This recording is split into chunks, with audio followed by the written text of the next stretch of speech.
Mayad nga agahon, coming to you live from Numancia, Aklan, in Western Visayas in the Philippines. I'm having my morning cup of coffee, my coffee with Gino cup here, my Copico Blanca. Copico Blanca is my choice of 3-in-1 coffee here in the Philippines. There are many varieties of 3-in-1 coffees here in the Philippines.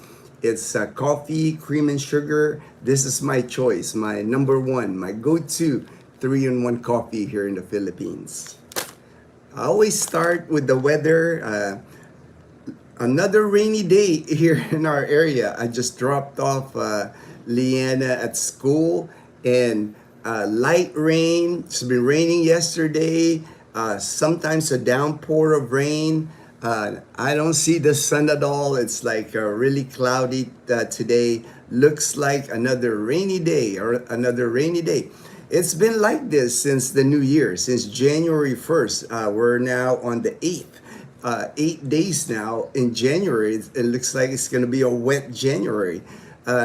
Not typical of the weather here in Aklan province specifically, because we're already at the festival in Calibo. Ati-Atihan Festival 2026 has started already. Yesterday I saw there was a fashion show yesterday.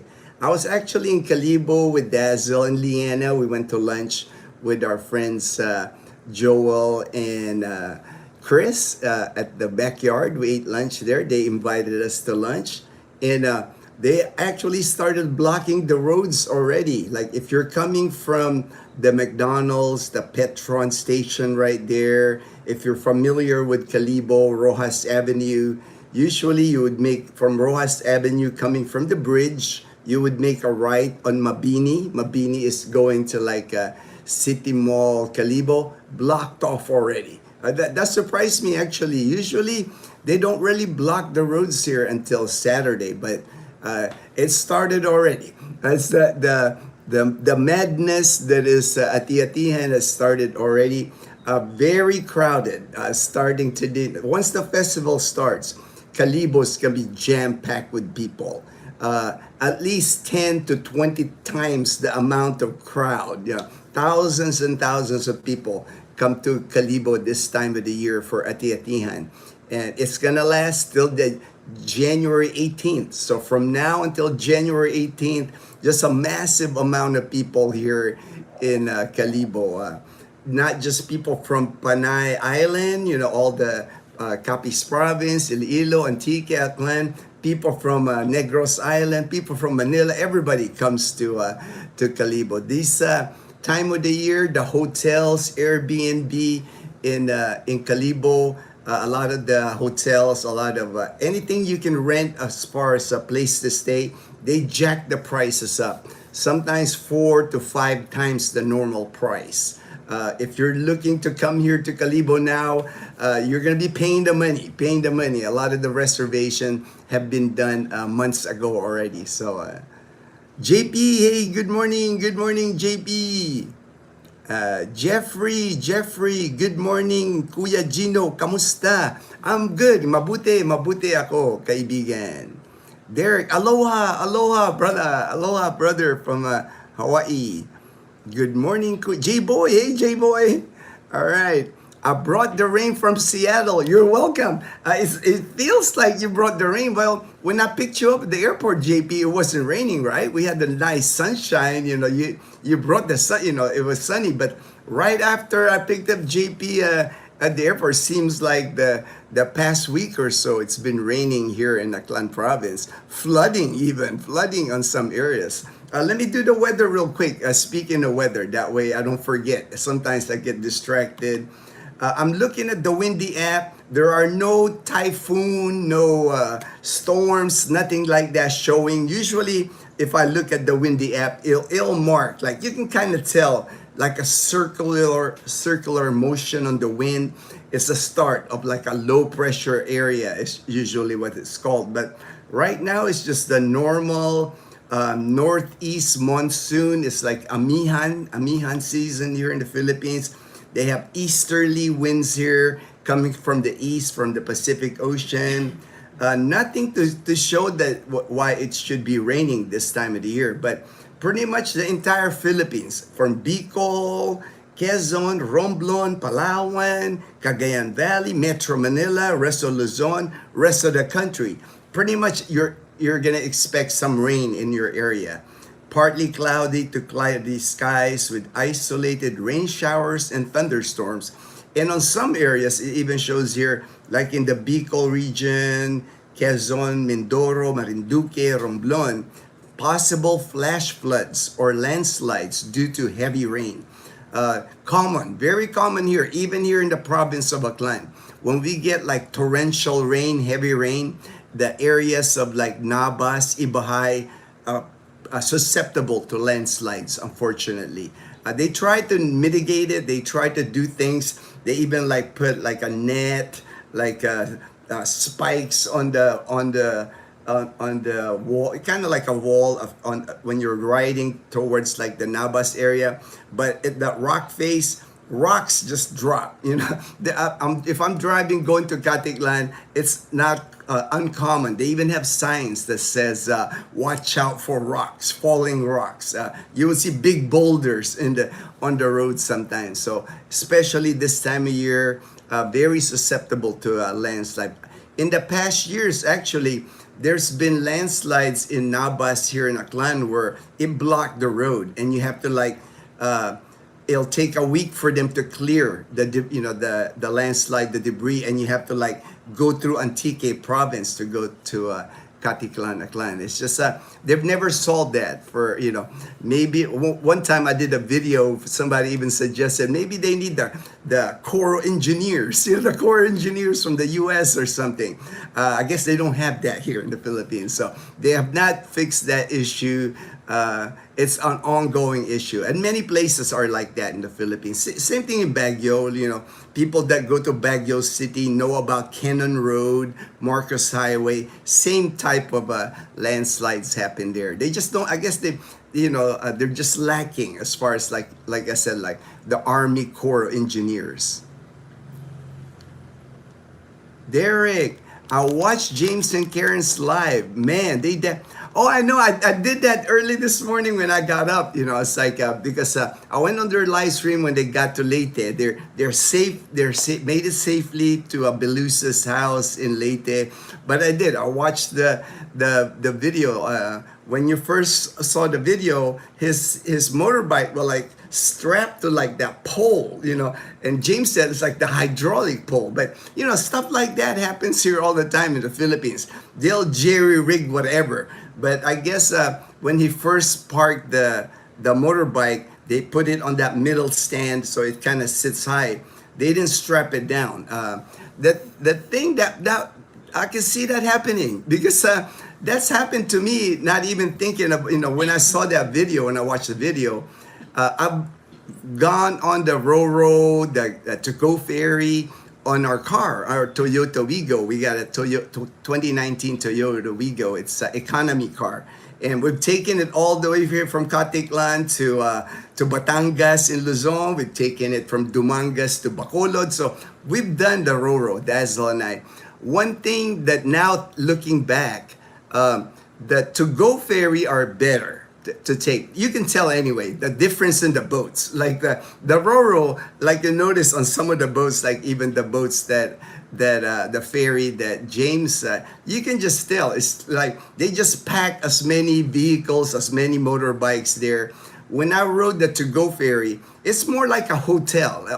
There's cabins, private cabins on the to-go. Of course, they cost a lot more when you ride the to-go ferry. And when I took our car to the to-go ferry from Caticlan all the way to Batangas, I remember them. They did like strap it. There's like slots on the ground for my car. They did strap my 4 tires. So even though if it got a lot of waves or anything, it would not move my car. But I do remember one time, Dazzle and I, we were coming back from Bacolod at Bredco Port in Bacolod, going to Iloilo. We traveled, December was the time. That's why I always tell people too, you can put that as a factor too when you travel on the ferries here with your vehicle or on your motorbike. It's better during the summer months, like when we went to Batangas, that was March, middle of March. February, March, April, summer here. Less wavy on the ocean, less you're gonna see less waves. But July to December, and a little bit of January now, because it seems like we're not done with the wet season. You just got more rougher seas, and I remember from Bredco Port to Dumangas, it was a Roro that I took. It was like, man, rinky looking, ferry. It was rust on it. It just didn't look really nice. It's not like the to-go ferry. And I just pulled my car in there. They had me park my car in between like a truck and a bus. I was like, there's like three of us, like one after the other. And I remember now, they didn't even strap it. They didn't strap my car. And then actually, we got off our car, we walked up, they had like a cafeteria area where you can view your car, you can see it there. And man, I remember the good thing was it was only like I think it was like 3-4 hours on the ferry from Bacolod to Iloilo. And that was, like I said, that was December. The waves, you could say that it was in this. Man, the trucks that were between my car, you can tell they're like swaying a little bit. So I was like, I remember I was thinking, dang, what if that truck just fell on my car? That's the thing here in the Philippines. That those kind of things will happen. Unfortunately.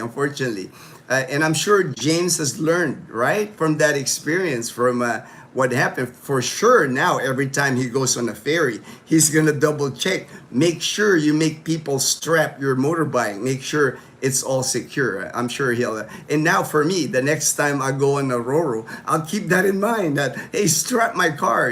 Put it in a secure area. One time I rode the ferry. It was so tight that I even have it on video because I vlogged it. I was actually at the very rear of the boat. It's not even where the car goes, because my car is so tiny it can fit, right? My Wigo is so tiny. They had me like go into the boat, turn, kind of like curve around in the corner. I was like behind, I could look outside and I could, right near the ocean, and I was like at the very back of the boat. I had a cover on my car, like the overhead of the boat, the second floor was covering my car. But I was just thinking, looking back now, man, they just squeeze you in those ferries. They try to fit you. There's really no, like when they start putting you on the ferries here, in the US, they would have slots, right, for the vehicles, a designated park here. You can tell it's like a park. In the ferries here, man, they just like start waving people in, start packing. Okay, you go here, you go here. There's really no order to the process. So, I guess it's like one of those things, it's like that's just the way a lot of things here operate in the Philippines, unfortunately. Safety is not a priority here. I have learned that over the years here. A lot of times, things happen in the Philippines. Like for myself, I'm going on 15 years now here in the Philippines. I've been in a situation where I go to myself, dang, this is kind of sketchy. This is kind of sketchy. Like I remember island hopping before, like here in the Boracay area, island hopping to the different islands to ride my mountain bike with my friends. And we would put our mountain bike on the bangka, on the top of it, like if you remember, James and Karen were doing the same thing, going to Masbate, and we would be riding the bangka. And sometimes when the waves are like, over the bangka, they just don't have a lot of like, as far as safety precautions here. I guess because, that's just the way it's always been done. And, everybody think, oh, it's okay. Yeah, you can do. The thing that I've noticed here, things change when an incident happens. When something happens that, it cause injuries to people, of course, or if a boat sinks or something like that, something drastic always. That then they make why wasn't this done? Why, people start questioning. It's like when island hopping tour boat sinks and they got passengers. Where was the life vest? How come they didn't have? That's when it gets brought up after the fact, and then they'll fix it. A lot of times they'll fix it after the fact. But Usually, I've been, I can kind of relate like that, like I'm saying, because I've been in those situations here in the Philippines where like, dang, that was kind of sketchy, it's like I took a chance, you live and learn, and I'm sure James, I'm sure he's learned from this experience for sure. Let me go back. I can get behind real quick on the comments here. Let me go back, and it moves up fast, man. I don't know why it does that. I didn't touch my phone, but it moves up. Okay, I think I stopped with J Boy saying, Derek. Okay, J Boy says, "Hey JP Calibo, Alan, Gino Dazzle. Good morning. Good morning." Good morning, Fortune. Good morning, Fortune. Fam and the Panay Posse. Good AM, Kuya Fortune. Derek. All right. Greetings from Wales. Wow, Wales. I think that's the first time I've seen Wales on the live stream here. Thank you. Thank you so much. Appreciate. Hey, Joe Cano. Joe Cano. Morning, Fortune, JP, and others. All right. Hey, thank you for the Amazon Prime gift, Joe. Appreciate it. Appreciate it, my brother. I got a package. Got a package here from Joe Cano. Joe Cano, Amazon Prime. So it works all the way here. They didn't even have to repackage it. It's still on the Amazon Prime box. So if you're thinking of sending Amazon Prime to the Philippines, it works. I get packages from Joe. Really nice. My brother in Idaho. Really, really nice of him to always think about me, Dazzle, and Leanna. Fortune, good AM, Joe. J-Boy, is ati-atihan throughout the week or just offer the weekends? No, it's throughout the week. Actually, one of the big events, I know Friday evening at Pastrana Park, this Friday, I'm trying to think, today's Thursday. I always lose track of days. So Friday evening is the coronation, big event. A lot of people at Pastrana Park, coronation of it's kind of like a pageant for Miss Ati-Atihan. That's a very popular. A lot of people will watch that. I got the schedule. I even sent the schedule to JP. I was surprised. Saturday usually there's like a motorcycle show at Pastrana. Sunday usually a car show. For some reason I don't see the motorcycle show. My friend Sparrow, he told me it looks like they replaced the motorcycle show with a bicycle race around Calibo. They'll have like 10K, half marathon. They have bicycle race this weekend that's happening. And then starting Monday to Friday next week are the parades. Lots of parades all day long. The parade starts at like 8 a.m. in the morning and lasts till like evening time, till like way evening time. And then different types of parade. The schools, all the schools in Calibo will have a parade. The Gigante parade, very popular parade. They have like floats, like giant floats. And then the Ati-Atihan themselves, the dancers, the competition. I mean, it's going to be all week long this coming week. I got friends. I know Rick from Jacksonville, Florida. He's arriving next week.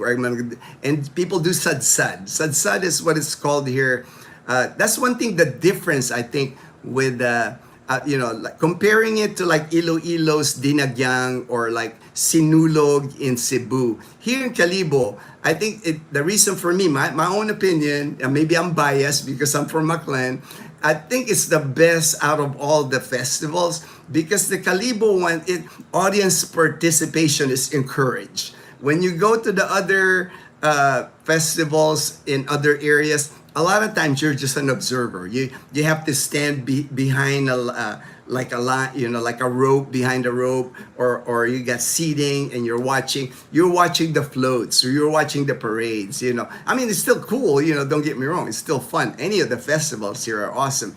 But in Calibo, the festival, you can join the float. You can join the dancers. If you want to start shaking, doing, it's kind of like a Mardi Gras. They let you do what, anything goes. Anything goes at the Ati-Atihan Festival. Daniel, good morning, Des. See, James and Karen.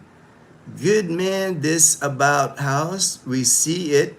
She explains you and Dazzle. All right. They're really good friends of ours. One of our closest friends is James and Karen and Michael and Kat in Roa City. Hey, Daniel. Howdy to all the posse bros. All right, all right. My brother in Jacksonville, Florida. Fortune, UP produced its 52nd number one in the 58. Oh yeah, for the bar exam. I saw that. Fortune shared. That's a big thing here when the I think over 5,000 passed the bar, right? Fortune and UP Purdue 52nd out of like the 108 years, almost half number one. Kind of like the same thing like I've been saying with UP. That's like the Harvard. That's the Harvard of the Philippines. Smart people go to the University of the Philippines. So number one in the bar, the lawyer, the bar association. So not a surprise, not a surprise. You got very smart people attending University of the Philippines. Fortune, good AM, Daniel. Just 3 weeks left in my apartment. Wow, wow, three. That's awesome. That's awesome, Daniel. Man, I bet that's a good feeling. Hey, Daniel from Jokanu. Hey, Fortune. J-Boy, hey, Daniel. Fortune. Iloilo's West Visayas State University tops 11 to 50 exam category with 100 per. Hey, man, that's a good school, man. If they have a 100% passing rate, if you want to become a lawyer, check out West Visayas State University in Iloilo, man. I mean, that's a nice thing to claim, right? All your lawyer students pass the bar. I mean, that's awesome, 100%. Wow. JP, thank you for the coffee mug. All right, all right. We made a special mug for JP. Actually, it's been in my car, in the glove box of my car, because I handed it to JP when he first arrived, but he left it, with all his stuff. We left it in the car, but I'm glad. The Copico Blanca tastes more authentic out of the Posse mug. All right. And it was a special mug for JP. Specifically, Dazzle designed that mug just for JP. Daniel Ford, JP, Jockey. All right. I can't wait until I am that close to heading over to. All right, man. I can't wait either, Joe. It's like it'll go fast, man. I know you want to get here. It'll go fast. Like, I can still remember when Daniel was talking about he was like over 120 days out, and now he's like, I think 50, in the 50s now. He's getting close. I mean, he's getting ready to move out of his place. Pretty soon he'll be in the Philippines. It won't be long, Joe. I know. You'll be the one that I'll be picking up at Caticlan Airport. Daniel, my recent comment community, it be a habit for boss, because be in the world, Dazzle, this mean. Okay, I just have maybe it's like maybe you're using your phone. It's harder for me to get what you're trying to get at, Daniel. I'm sorry, maybe it's like I'm just having a hard time understanding what you're trying to tell me. JP, good morning, Daniel, Fortune, J-Boy, Joke. All right. Yes, good. Hey, JP Galibo, J-Boy. Lucky there's bike mechanics ever. Oh, yeah. That is one thing, J-Boy, here in the Philippines, right? Even here in Numancia, our little town of Numancia. I mean, I can go to the main road here. There's a vulcanizing shop, like I can walk to a vulcanizing shop. So if I get a flat tire, you can't go anywhere here that there's not a vulcanizing shop. And many mechanics, especially with motorbikes. Now, cars is another issue. Limited here in the province of Aklan as far as like car mechanic. I've always that's why I ended up buying a new Toyota, because there's a Toyota dealership. It would be, I don't recommend buying a used car in the province, just because you're going to have a hard time finding a good mechanic, especially if you buy a car that there's no dealership where you can take it. You have to find a local mechanic. I wouldn't recommend that. But motorbikes, tons of good motorbike. They just know how to do motorbikes here. I even saw a guy, I see him all the time. He's got a 3-wheel, not a tricycle, but he sits on it like a motorbike. But all the parts that he put on he assembled it. basically from junk. He put together, I have it on one of my videos, he put together like a three-wheel motorbike from different parts.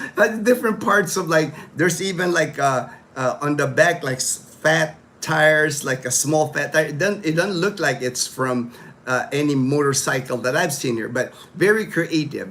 He welded it and everything. They can do anything. I mean, you can just see from, like, even Bumblebee, our tricycle. I just designed that tricycle, show it to the tricycle guy, and they welded the sidecar for me. They do wonders here with, like, custom made tricycles, repairs on anything on your motorbike, because they really understand motorcycles here, because they're so used to, like, tearing it apart, putting it back together. It's like they don't throw away parts here. A lot of times they'll try to fix whatever parts. Very not a problem here, motorcycle mechanics. Michael, hey Michael Manolstas, my brother in Northern California. Good morning, good morning. JP, I got to test my rain jacket this morning on the motorcycle. Give me a B plus. All right. So it's been raining, man. Like, even now I can see rain outside, that light rain coming down outside. She lived here for future, for Philippine, for home. Very good. Dazzle. All right, man. I think I get what you're saying. Like, maybe move to the United States for the future. That's very common for younger people, both male and female from the Philippines. It's a dream, of course, to go to the United States in their 20s, 30s to work, make their money in the United States. And then when time to retire, the dream for many is always to come back home to the Philippines. Just like me, that's like, it was always my dream to come home here to the Philippines. Ethiopia, wow, Ethiopia. I think that's the first, man, I'm seeing new countries here in our live stream. Thank you there, Saddam. Emilio, it took you days to cross Calibo to Batangas. From Caticlan Port, if you ride the to-go ferry, it leaves at midnight. And then it arrives in Batangas noon, 12 hours on the ferry. It went fast, because when we put the car in, it was like midnight. So I was tired. Of course, you have to line up to get to the ferry. I slept. We had our own cabin. Nice cabin. It had a bathroom. I have it on video. I'll send it to you, Emilio, so you can watch the video. And then I woke up early because I always try to catch the sunrise, and man, amazing.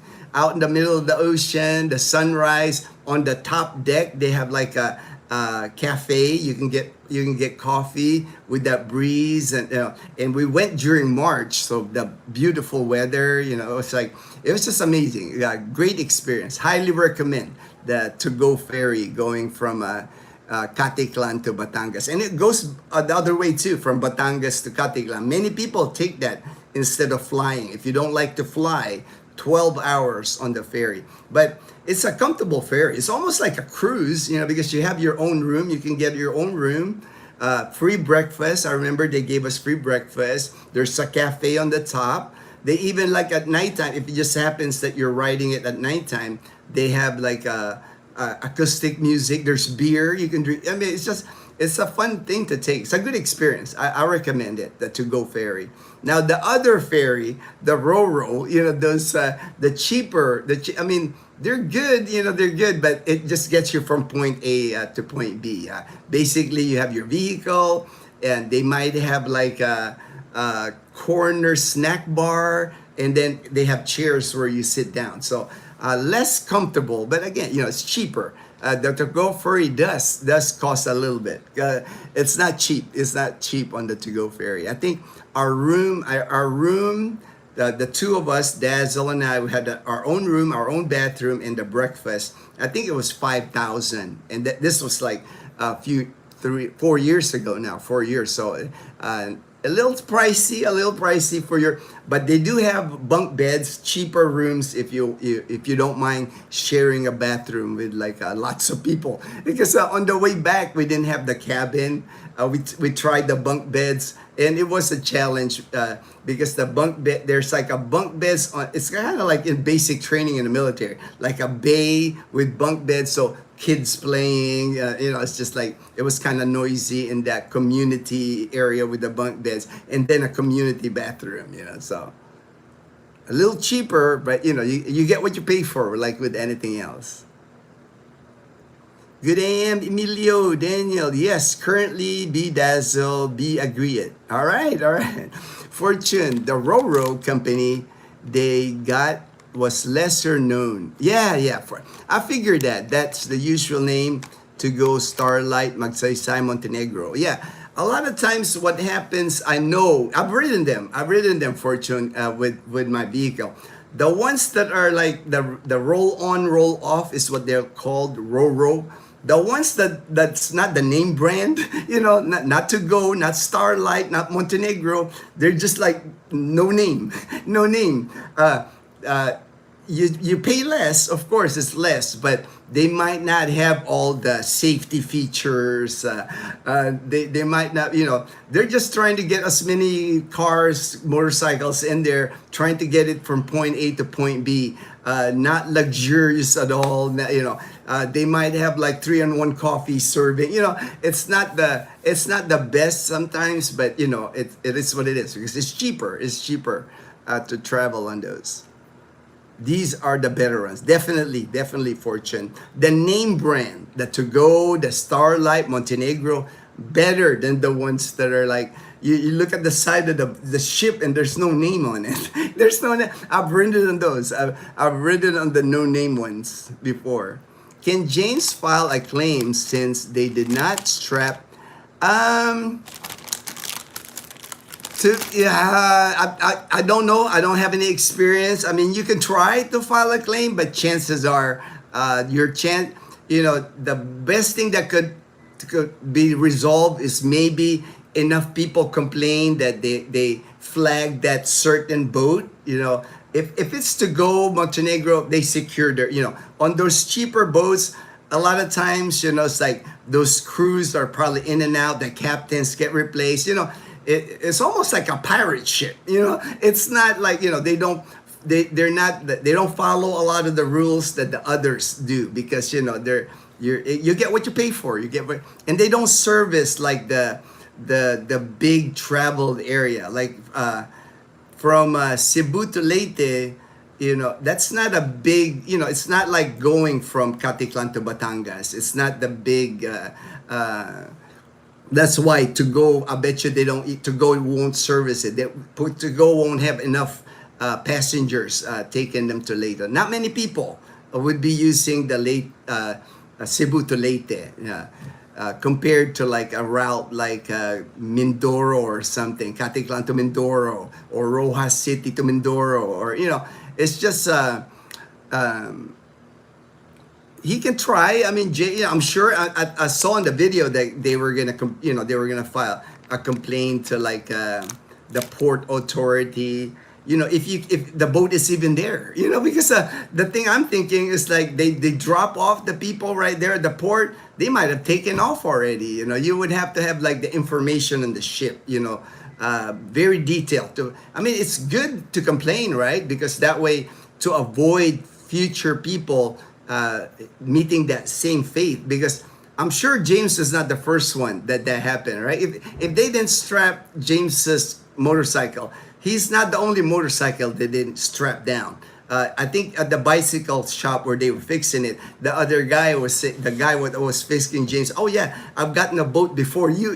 It's happened before. James is not the first that's got into that, but a lot of people here in the Philippines, they go, well, I got it fixed. I got a bike running. I don't want the hassle to like.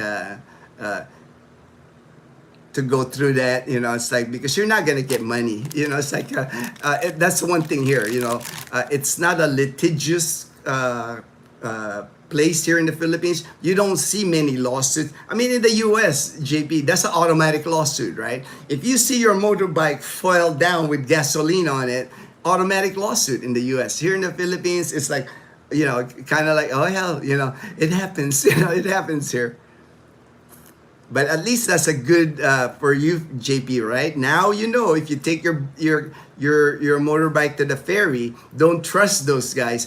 Make sure before you leave your bike, it's all strapped down, it's all secure on the ferry before you leave your bike.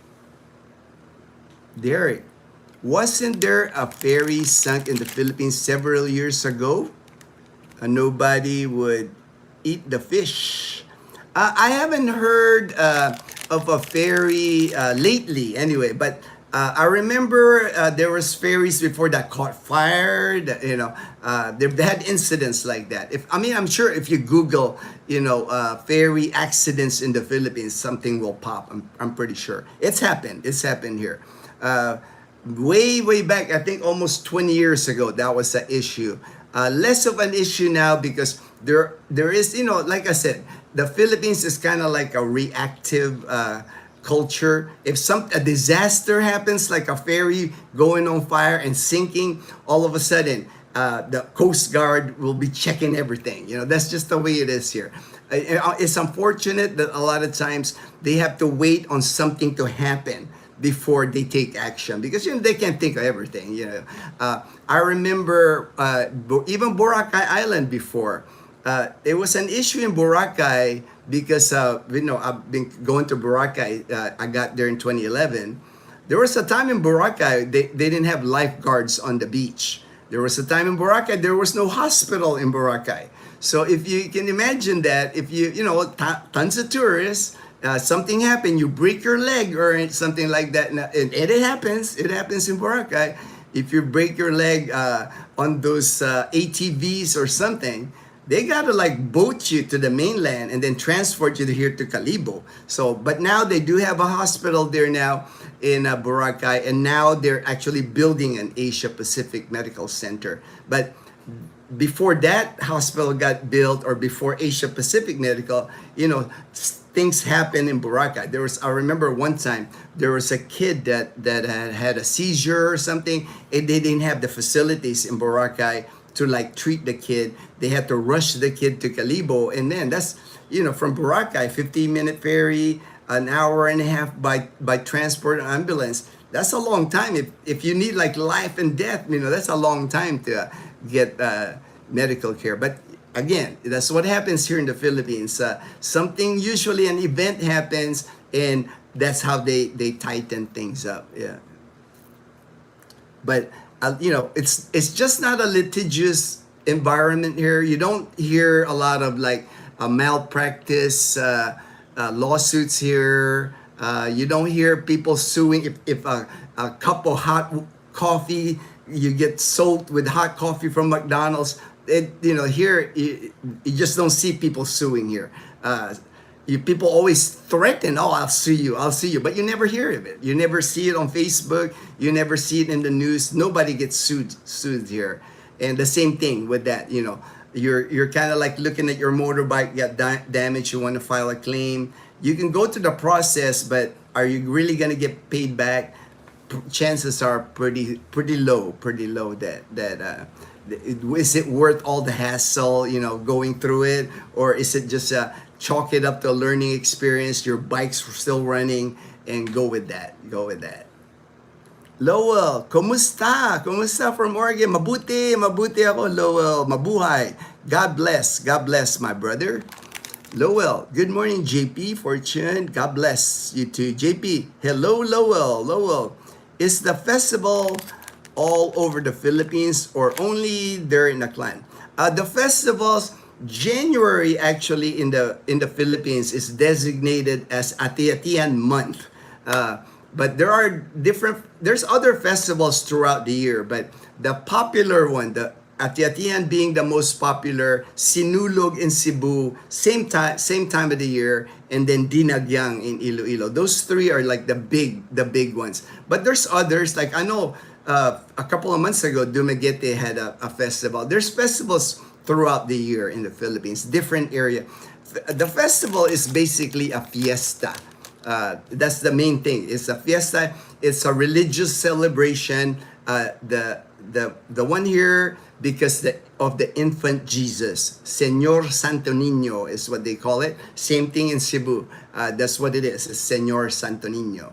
But what else can I say about the there's a see in the Philippines. This is one thing about the Philippines. Even here in Aklan province, every single month of the year, from January to December, here in the province of Aklan, there's a fiesta somewhere in Aklan province. Different barangays, even here in Numancia, the different barangays here celebrate their fiesta at a certain time. And most of the fiestas, again, are revolves on a religious event. They have their patron saint a lot of times, processions, and the fiestas here in the province. Usually, it involves a baile. A baile is a dance at usually at the main basketball court, the town plaza. They'll have a live band. It's everybody goes to the town. Everybody just dancing, drinking, food. Very Filipino thing, fiesta. If you go to the Philippines, it's hard for you to not experience a fiesta here. I guess that's why they call the Philippines more fun in the Philippines, because people like to celebrate here. Fiestas throughout the year, January to December, fiesta. There's a fiesta somewhere in the Philippines. Michael C, good morning, bro. Good morning, Fortune GP, Dazzle Community. Thank you. My brother in Trece Martires in Cavite. Does Amazon Prime transfer or... Usually they do, Derek. I've gotten packages, Amazon Prime, and it'll be wrapped at DHL package. But this package, this was actually the first package where I received the package on the Amazon Prime box. I've never seen that.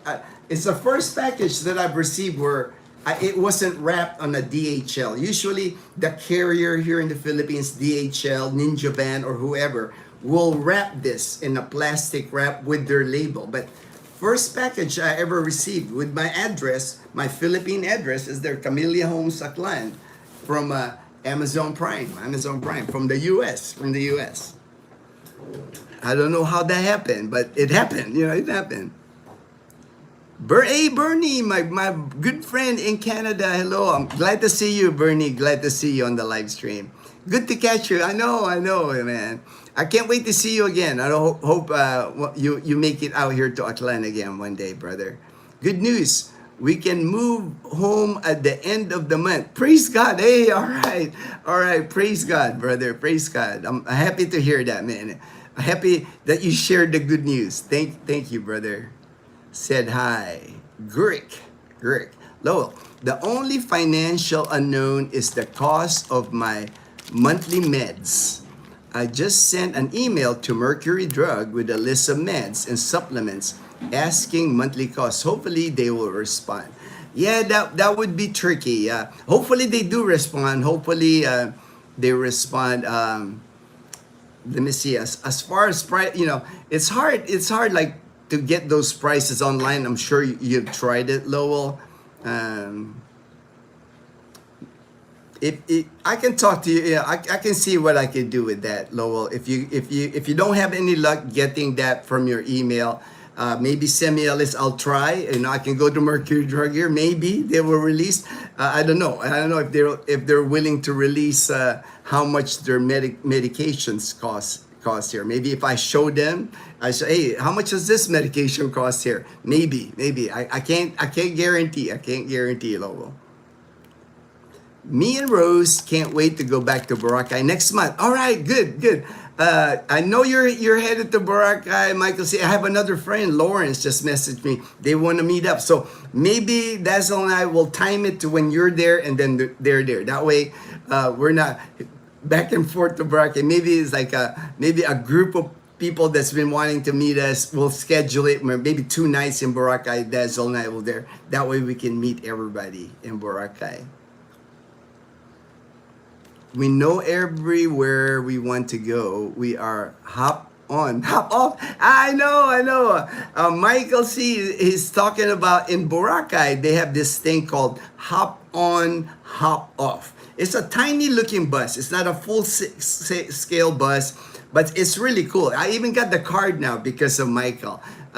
You get this card and you can get it when you land in Boracay. You can just get on the bus. There's a guy there with a little computer and the card. They'll issue you the card there. And basically, you load the car and it's unlimited use of the hop on, hop off. So there's several of those hop on, hop off buses in Boracay. Air conditioned, during the summer, man, that matters in Boracay when it's hot in Boracay. And you can just hop on the bus and, like Michael, what he did, he took the whole island on whole Boracay Island on the bus, so he got to see everything. You don't have to deal with like a private e-trike drive or trying to flag down a multi-cab or e-trike. You can just hop on, hop off. He's a professional right there. Michael is a professional.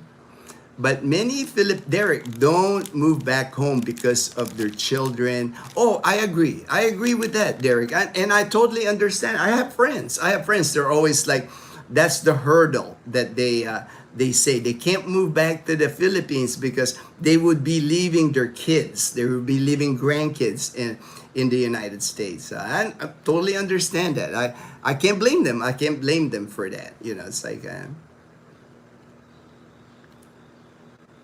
Deleuze, morning Gino and all, very late night. I'm sure you had a very late night. You got James and Karen and the Colonel there. I'm sure you guys are having a great time.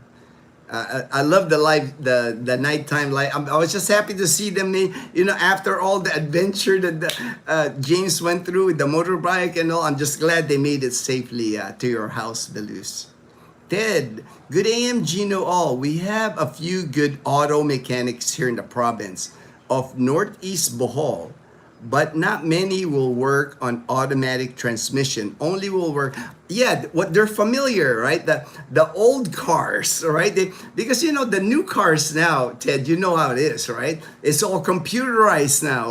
All these chips that they put in there. Man, the local mechanics, they're like, what is this? What is, you can't diagnose what's wrong with a car now without hooking up to a computer. Unfortunately, that's how cars are going now. But the manual, if you got a jeepney or like the old style Jeep, or if you got a VW Volkswagen from the 70s or 60s, they can fit anything manual carburetor, like the stick shift, they can fix that. They still have mechanics that can fix that. But here, less and less, unfortunately, less and less. I don't see many mechanics anymore, even here in Calibo, even here in Numancia, just because, those cars are starting to become extinct. More and more people are, going with the automatic transmission now with the computer chips and all that. And you can only, most of the time, you can have those fixed at a dealership, unfortunately. Pinahart, my good friend in Oceanside, California. Hi, Kuya. Hello, everyone. JP, J-Boy, Fortune. All right. Hey, there he is. James and Karen said, good morning, Gino from Leyte, man. I'm so glad you guys made it safely to Belusa's house, man. I watched the video earlier, man. What a adventure. That's what I call it. I know that had to frustrate you a little bit, James, but that's how it is, right?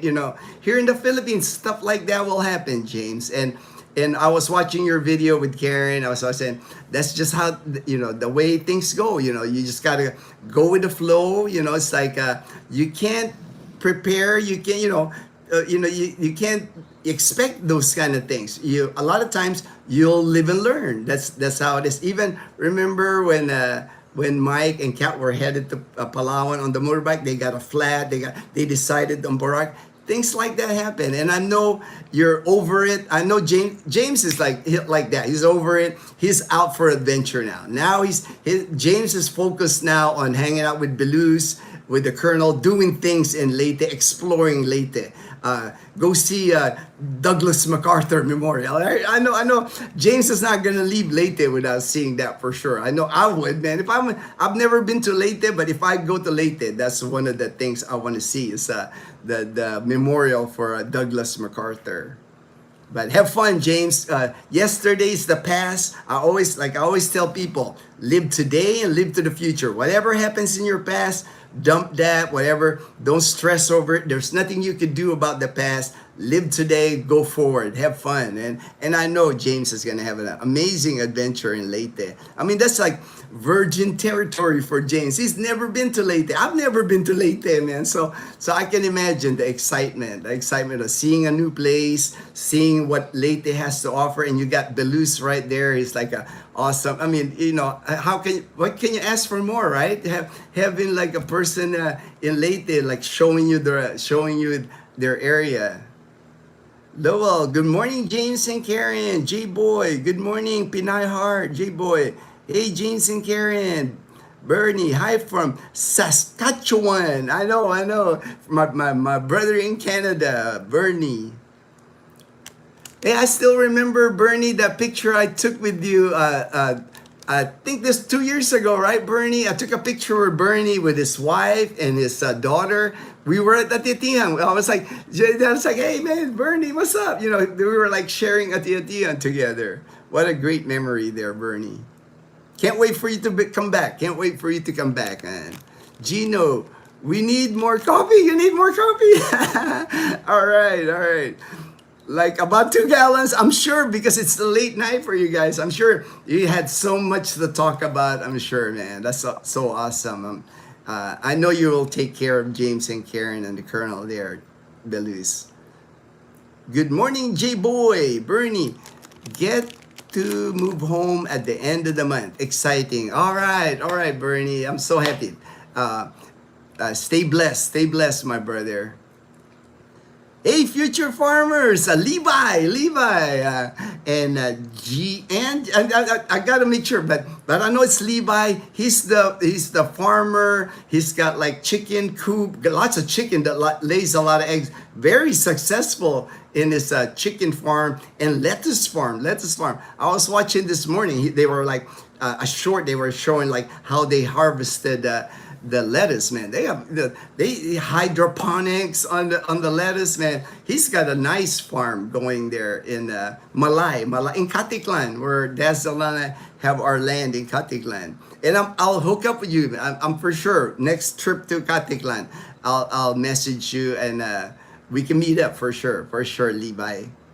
Lucita, hey Lucita, my good friend in Maine. Hello, Lucita.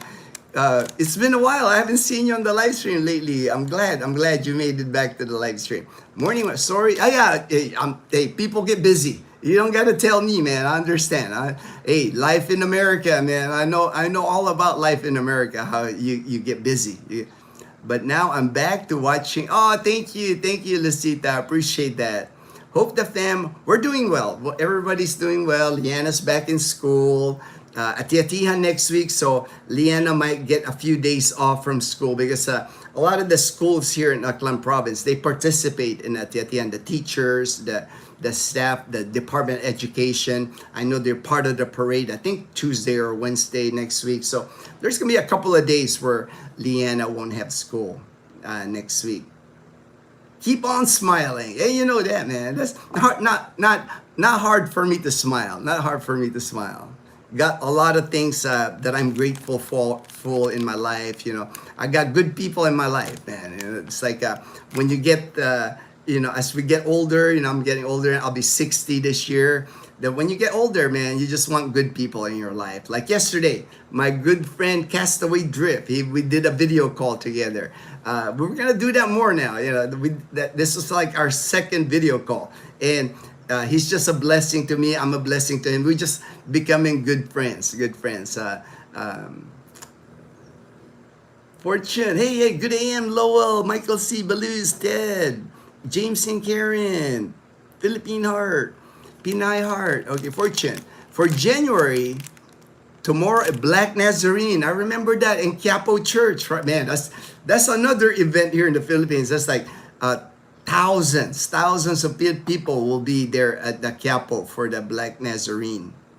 Then January 17, Santo Niño, Fiesta in Aklan, called Atiatihan. Cebu, called Sinulog, and in Tondo. Then 24, Iloilo. I know, it's between Atiatihan here in Calibo, Dinagyang, Iloilo, and Sinulog in Cebu this January.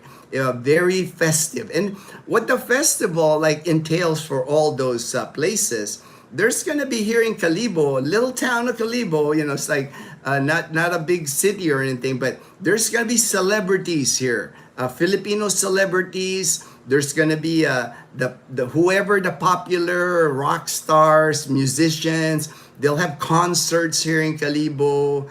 A lot of it's free, that's why so many people come here. The mayor provides a lot of free events for everybody that comes, very welcoming time. I know I haven't seen Kulas yet, fortunately. I don't know, but Kulas from Becoming Filipino, he's usually here. Lots of the popular expat vloggers, they come to Ati-Atihan during this time. Santo Niño, called Dinagyang. Belus, Fortune, Salute. Exchange rate is, I know, right? I mean, the exchange rate is like an all-time high. I think it's an all-time high. I saw a posting yesterday, 59.35. And what's nice, I've noticed here in Aklan province, the dollar to peso exchange rate has been, all-time high. But the gasoline prices have remained low, which is a good thing. I was happy to see that it hasn't gotten over 60 pesos per liter. I can remember during the pandemic, I was paying 80 pesos per liter. So now it's 20 pesos cheaper. So it hasn't affected gasoline prices by the dollar going up. Usually when the dollar goes up, the gas prices here go up either at the same time. But this time it's not. The gas prices are remain low. Hello again, Mike and Venus. Hello, Mike. Oceanside, California. All right, Belus. Yes, they fight their way from storm to bike damage, but safe and sound. Hey, that's the main thing, man, right? And James is such an adventurer, Belus. That doesn't deter James. Rain, motorcycle that's not gonna deter. James is gonna have a good time, man. That's why I love about James. He just presses on. He doesn't look back. It's like, oh well, that's over. Let's go. Let's go have some fun. The flow. Hannah. All right, Hannah in the house. How's that pony doing? I know you're breaking in a new pony. I remember, Hannah. Hi, Jim and Karen. Hi, JB. Good morning, everyone. Hey, the Colonel. All right, Colonel. I'm sure you guys are going to have fun, man. I can imagine you guys just talking your guys' ear off last night, and that's why you say late night. You guys need coffee right now. I would be the same if I was there with you guys. You know me, man. I can talk. Colonel can talk. James can talk. Belus can talk. So we'd be talking till early in the morning. And Hannah, hi, Belus. Hi, GP. Pinay Heart. I wanted to see General MacArthur too. I know, right? That that memorial, the walk, I shall return memorial in Leyte, remembering the full Independence Day when American came back. Rescue. I know, right? It's unfortunately, a lot of the youth now, even here in the Philippines, they don't realize how big that event was. If MacArthur didn't come back to the Philippines, we could be under the Japanese still. It's and back then the Japanese weren't the nicest people to the Filipinos. Unfortunately. Michael C in the Philippines, going to Chicago the last week of January. I will bring you some snow. You're gonna bring me some snow back. That's funny, Michael C. Yeah, at least that's why I don't mind the rain at all. I mean, even now it's cloudy outside. I don't mind it. At least it's not cold. I'm still wearing a t-shirt. my board shorts, flip-flops, my outfit doesn't change here because it's still warm. I still got the fan on. And hi, Colonel Belus. There's a chance now that it can reach 61. Wow, wow. Yeah, man, that's unreal, Fortune, for the peso to reach 61. I mean, I'm happy where it stands now. If it just remains the way the exchange rate stays the way it is now, man. Hannah, hi, Fortune. Good morning, Hannah. From James and Karen's Adventure, he says, good morning, Hannah. Mike, hi, Hannah. The General's Memorial is in Palo, East Side, Palo Leyte. Thank you, Fortune. Morning, Colonel, near Tacloban. All right, Hannah. Hello from Dallas, Texas, Mr. Try. Daniel, all right, thank you, Daniel, appreciate that. Belus, hi, Hannah. Daniel, thank you for explaining it, Dazzle. All right, no worries, Daniel. Fortune, crude is $56 per barrel, so lower world market price. Yeah, it surprised me, Fortune, because in the past, when I see the dollar to peso exchange rate, when I see it go up in exchange or favorable exchange for the dollar here, so does the gasoline prices. But lately, I don't see any change on the gasoline prices. Later okay. All right, Daniel, later. Hey, there's Castaway Drift. Hey, man, good talking to you yesterday, brother. My brother from another. Had a great talk with my good friend Michael in Dumaguete City. Castaway Drift. Check out his YouTube channel, man. He's blowing up, man. He's like so many eyes on Michael on his live stream walking around Dumaguete City, man. He's a blessing. Definitely a blessing to the YouTube community. We need more positive people like Michael, man. Hannah, Pony doesn't come in till, okay, your Sunday, my Monday. All right. I just remember you mentioning the pony. I remember a pony was on your wave, so you can break down the pony. But I can't wait. I can imagine. That's so exciting. I can imagine that. I've never had a horse, but if I had a horse coming to me, I'd be excited too, man. That'd be so exciting news. Catholic, all right. On this chat was said,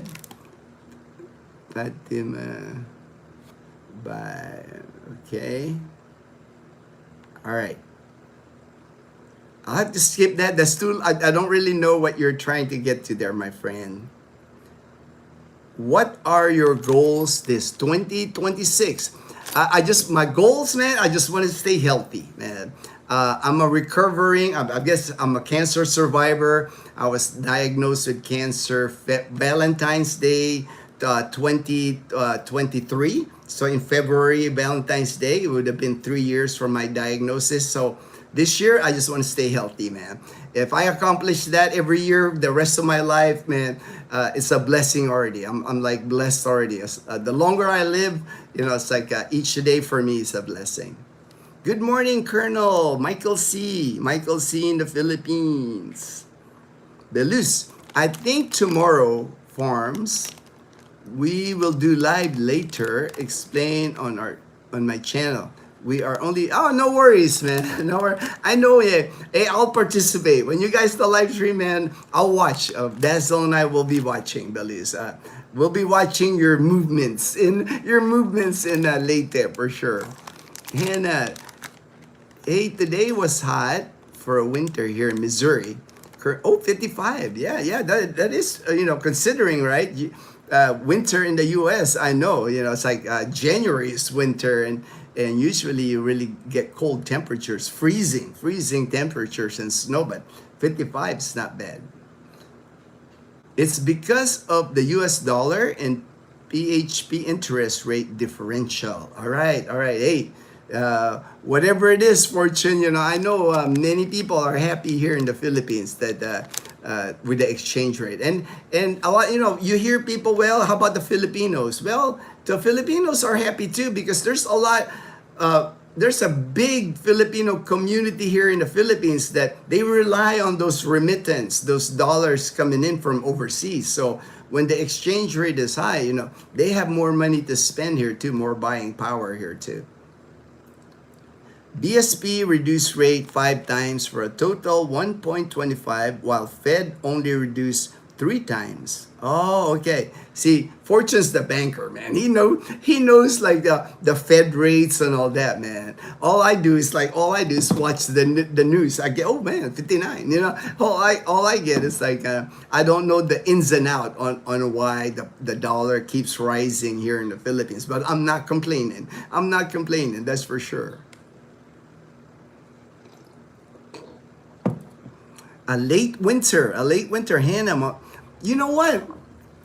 It seems like here in the Philippines, that from January 1st to now we're on the 8th of January. It feels like we're still in the wet season. Normally, we get getting more sunshine, but for sure by next month, by February, it's gonna more sunny days. More sunny days are coming here. But we are getting rain. I mean, from January 1st to today, the 8th, we've been getting rain. The most I've seen in a while here in the Philippines. Usually that's why all the festivals are this time of the year. Usually the festival, we get good weather during the festivals. Flyboy, hello, West Palm Beach. All right, Flyboy, West Palm Beach, Florida. Belize, thanks Fortune. Was wondering, I don't understand it all. World's a mess. I know, Belize, I know. Michael, it's 59. Wow, 41 now. That is crazy, man. That's like all-time high. I've never seen the peso exchange rate that high. 59.41. We get double hit if world prices go up and the peso depreciates. I bet, man. Good AM, Michael S. For Castaway Drift is getting many inquiries for possible expat moves. Oh, for sure.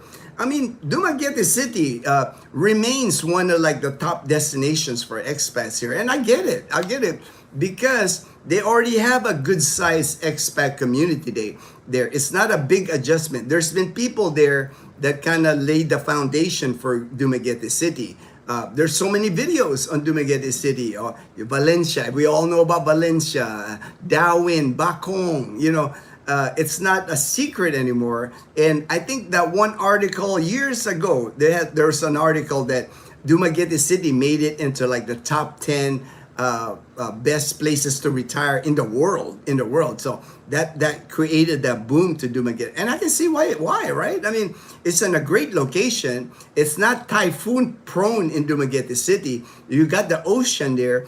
You're centrally located. You can hop easily by ferry to Bohol, to Siquijor, to Cebu. It's like it's in a great location with an amazing ocean view. So I can see the attraction to Dumaguete. I mean, people will continue to go to Dumaguete City. I know it gets a bad rap sometimes because they call it Dramaguete with all the expats sometimes, but to me, that's just all YouTube. If you go to, I've been to Dumaguete. Dazzle and I went to Dumaguete City. It's beautiful there. The cost of living is low. You can get nice places to live, houses even.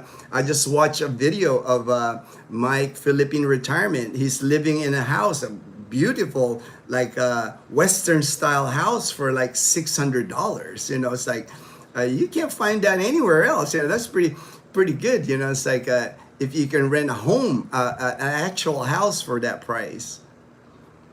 Where you at, bro? Hey, where you at, bro? I'm in this is Numancia, Aklan in Western Visayas in the Philippines. Castaway Drift, good morning, Master Fortune and others. Another great, amen, my brother. Another great day ahead for sure. Yesterday we went to lunch with our good friend Joel and Chris. Joel's from Arizona, Chris is from San Diego. We ate at the backyard. So that, when we do it something like that, it kind of occupies our whole day because the lunch here, that even Joel was talking about it yesterday. When you have lunch here, it takes time, man. You know, it's like when you order the food, it takes time, 30 minutes, you know. But for us, it's normal, you know. In the US, I know if you order food and it's like 30 minutes, you keep looking at your watch, like, oh, what's going on with my food, right? Here, man, if it takes 30 minutes, it's just 30 more minutes, you're just chilling with your friends, having fresh buko, drinking the fresh buko. And then when the food arrives, it's like amazing food, you know, it's like fresh. Everything's like cooked to order. I mean, one of the best restaurants in Calibo, the Backyard. If you're looking for a good Filipino restaurant, they have some American food on their menu, but mostly if you're looking for good like sisig, kare-kare, pinakbet, that's what we had yesterday. That's what we had yesterday. Pancit molo, they even have pancit molo, man. Fortune knows about pancit molo, the soup dish, and from Iloilo. Iloilo's known for that pancit molo. The interest difference short term are just a few higher U.S. rates. Currency, so making U.S. dollar stronger. Yeah, it just seems that, man, like I said, man, it's like the dollar's been very strong here in the Philippines. I mean, when I moved here almost 15 years ago now, I remember the exchange rate was 39 to $1. Now it's like 59. You know, that's a big jump. You know, that's a big jump. You're you know, the dollar just stretches more here, more value for sure.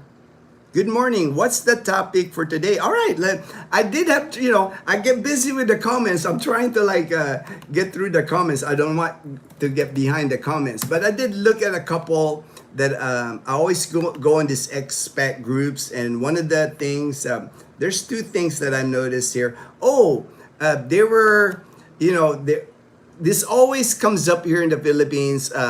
Why are there so many security guards here? They say, if the Philippines is safe, why is there, I mean, you can't go to a mall, banks, of course, will have a lot of security guards. Even here in a subdivision, we have a security guard at the gate. Even like retail stores, right? You know, even inside the mall, the mall itself will have security guards, both male and female, at the entrance.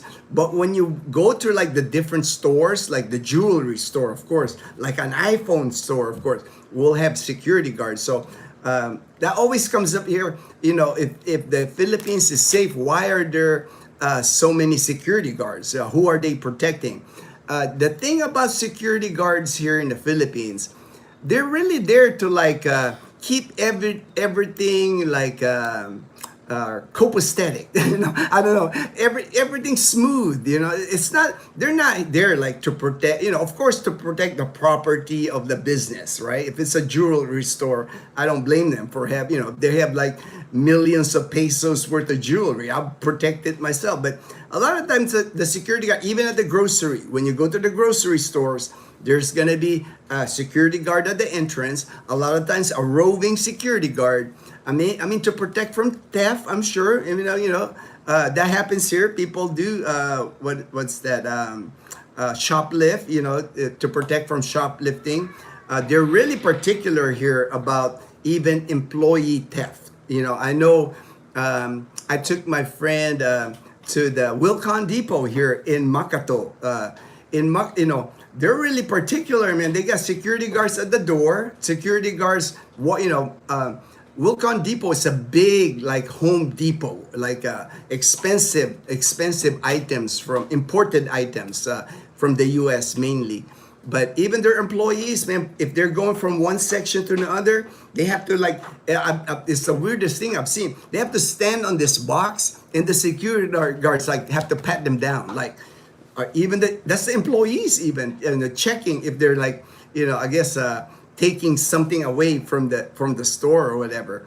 But the security guards are just there to keep order. Like I know even the community here, that's why you see me, if I'm buying like pandesal in the morning, I'm always buying my security guards here, pandesal.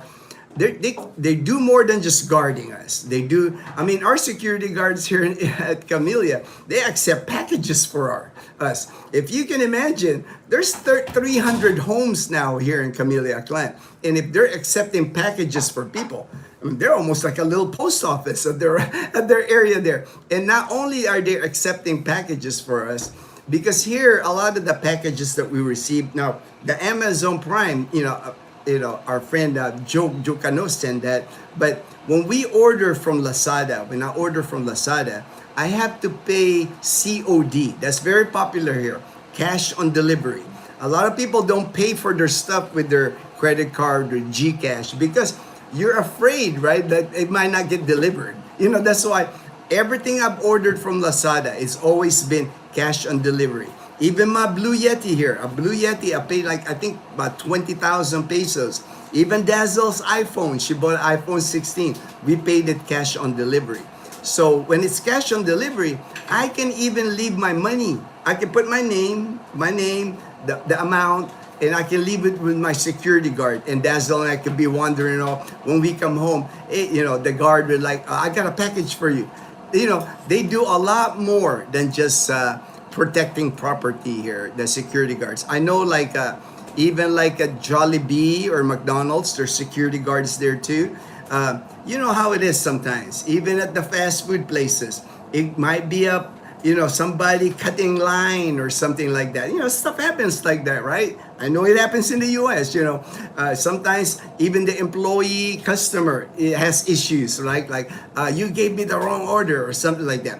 That's why there's a security guard. Keep the peace. Keep the peace is what the security guards are here for. And I like on this article, on this post right here. Of course, many people make fun. They say, well, the security guards, they might carry a gun, but they don't have bullets. Things like that on the comments.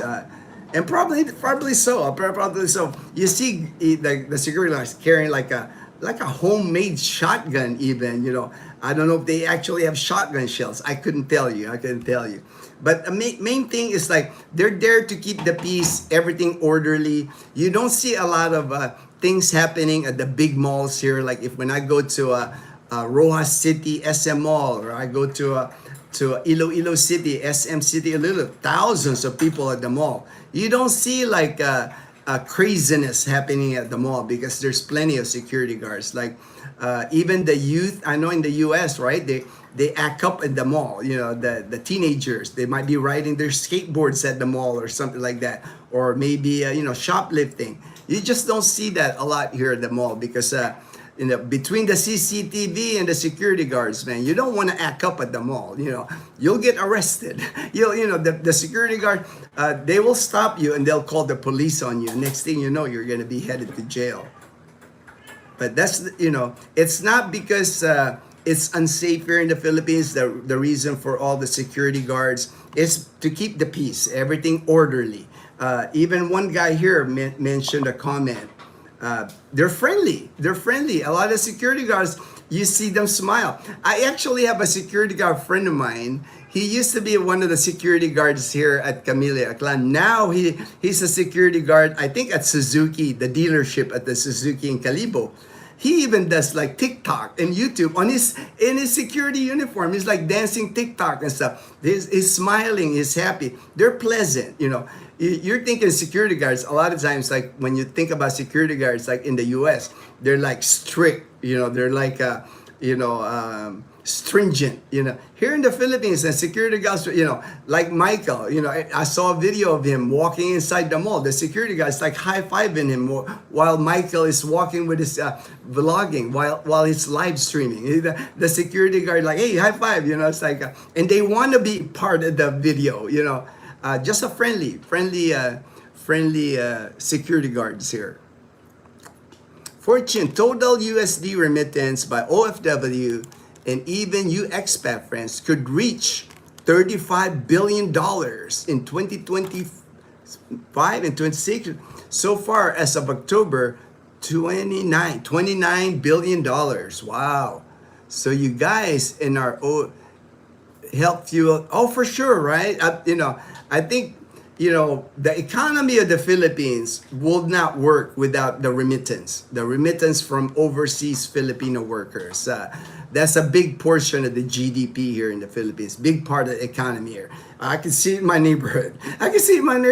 Like so many of my neighbors here, their husband or their wives work in Dubai, work on a ship, work in Hong Kong, work anywhere but the Philippines. They're all abroad. And that's why they can afford these homes here at Camellia Clan. Pinay Heart, I have noticed that a lot of expats move into Dumaguete and Iloilo. Yes. I just saw a post by even Michael Smith, Mike and Kat, that Philippines Life.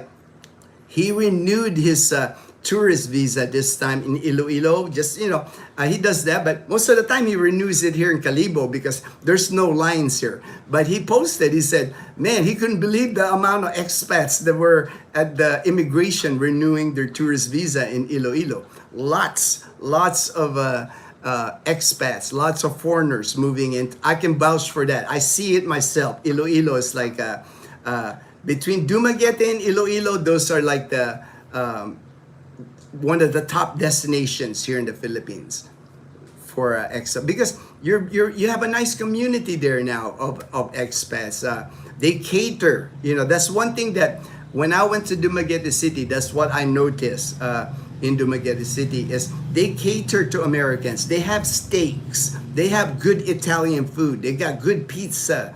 They target the market. Of course, it just makes sense, right? Because the customers there and expats, if the food is good, they don't care what they pay for it. Unlike Filipinos, they're kind of like stringent with the money. They're like, man, if you charge a Filipino like 2,000 pesos or 3,000 pesos for the steak, they're gonna go, I'm gonna eat something else. Expats, they don't care. If you put a good piece of steak in front of them, they don't care what they pay for it. They'll pay for the money. They'll give you their money for it.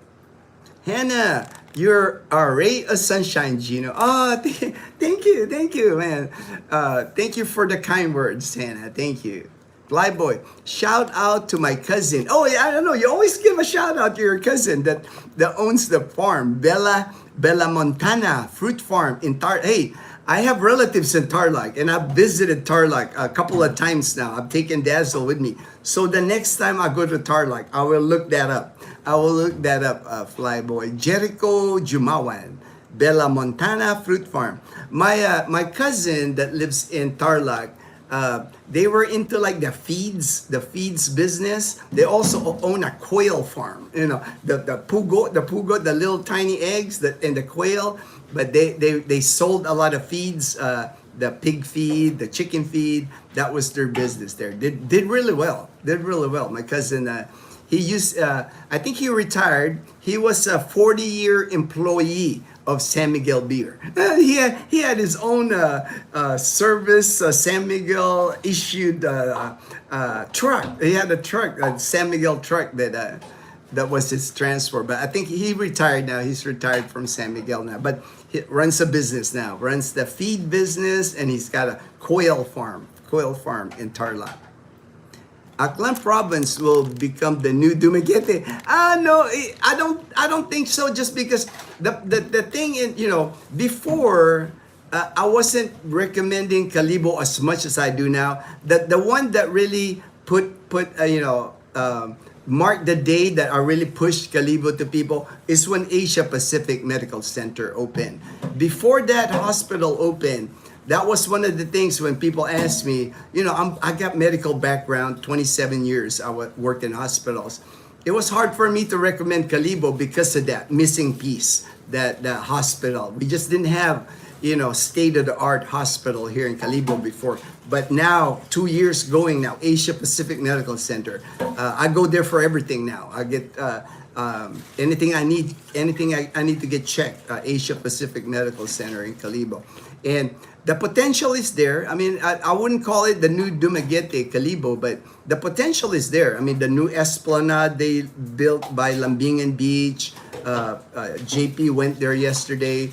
I know there's plans to build condominiums there. And us being so close to Boracay, we're only an hour and a half to Caticlan and then 15 minutes on the ferry. That's an attraction for many people. I mean, because you're world-class island with white beaches, you know. Even here in the Philippines, that's hard. That's hard to find. I mean, they have them, but it's hard to get to, right? If there's so many nice beaches in Palawan, but try going to Palawan if you're from Angeles City, or if I'm from here. Try going from here if I have to go to Palawan. I have to fly to Cebu. I have to fly to from Iloilo, then to Palawan. It's quite a journey to get to Palawan. You know, here, you know, you've seen. I mean, just this. The last time I was in Caticlan, there were 40 flights, 40 flights to Caticlan Airport from Manila, Cebu, Angeles City in one day. 40 flights landing in Caticlan Airport to go to Boracay. So easy, you know. If you live in Manila, like let's say Fortune, he lives in Manila. He wants to go to a Boracay Island this weekend, right? He can just go to the domestic airport in Manila.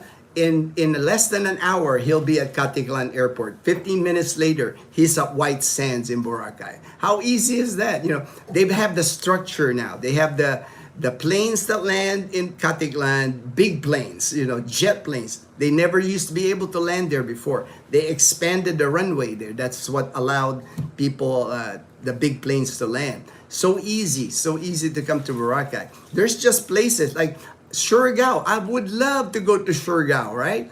It's not easy to get to Surigao. You know, it's not easy to go there. You know, it's like if you're coming from Manila to go to Surigao, chances are you got to fly to Cebu. From Cebu, you got to fly to Surigao City. From Surigao City, you got another couple of hours on the ferry to go to Surigao Island. It's not an easy trek.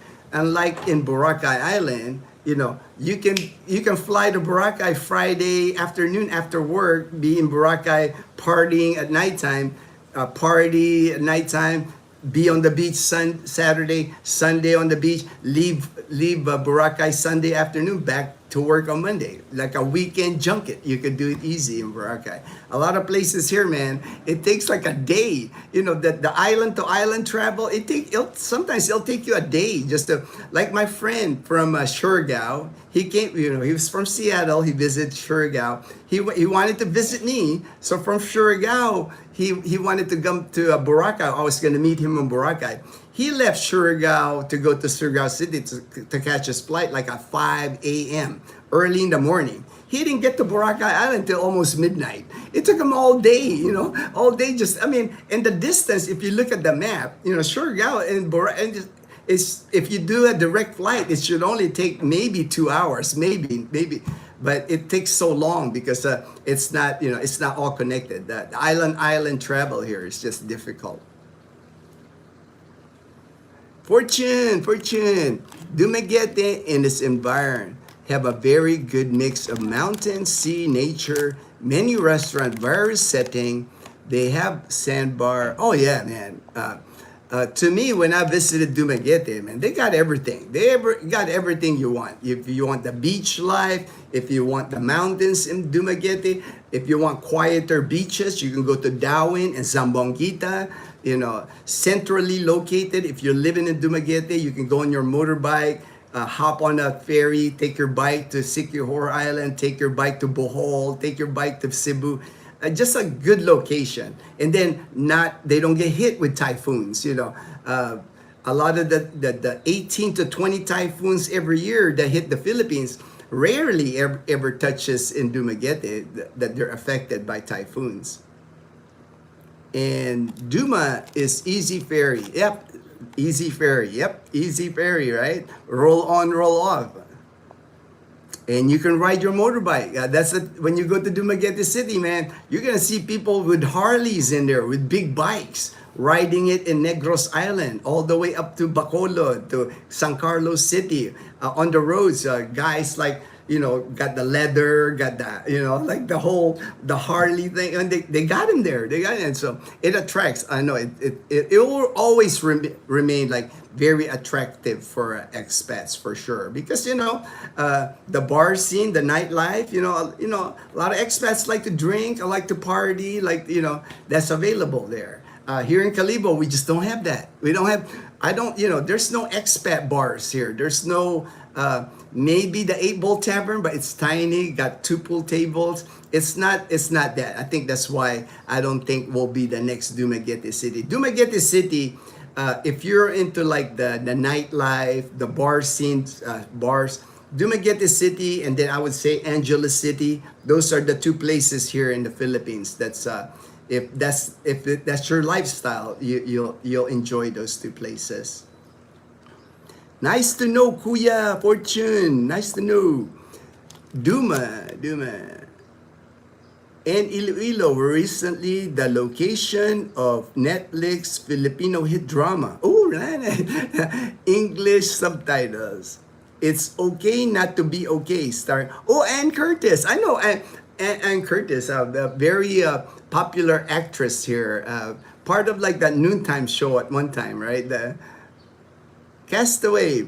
No drama for me here in I know, right? It's like that. I think Dumaguete got that name because of other vloggers in the past. But hey, ain't no drama with Michael, man. If you're looking for a channel, nothing but positivity. I mean, if you want somebody with positive vibes like me, you're watching me, you should check out Castaway Drift. Michael's channel is all about positivity.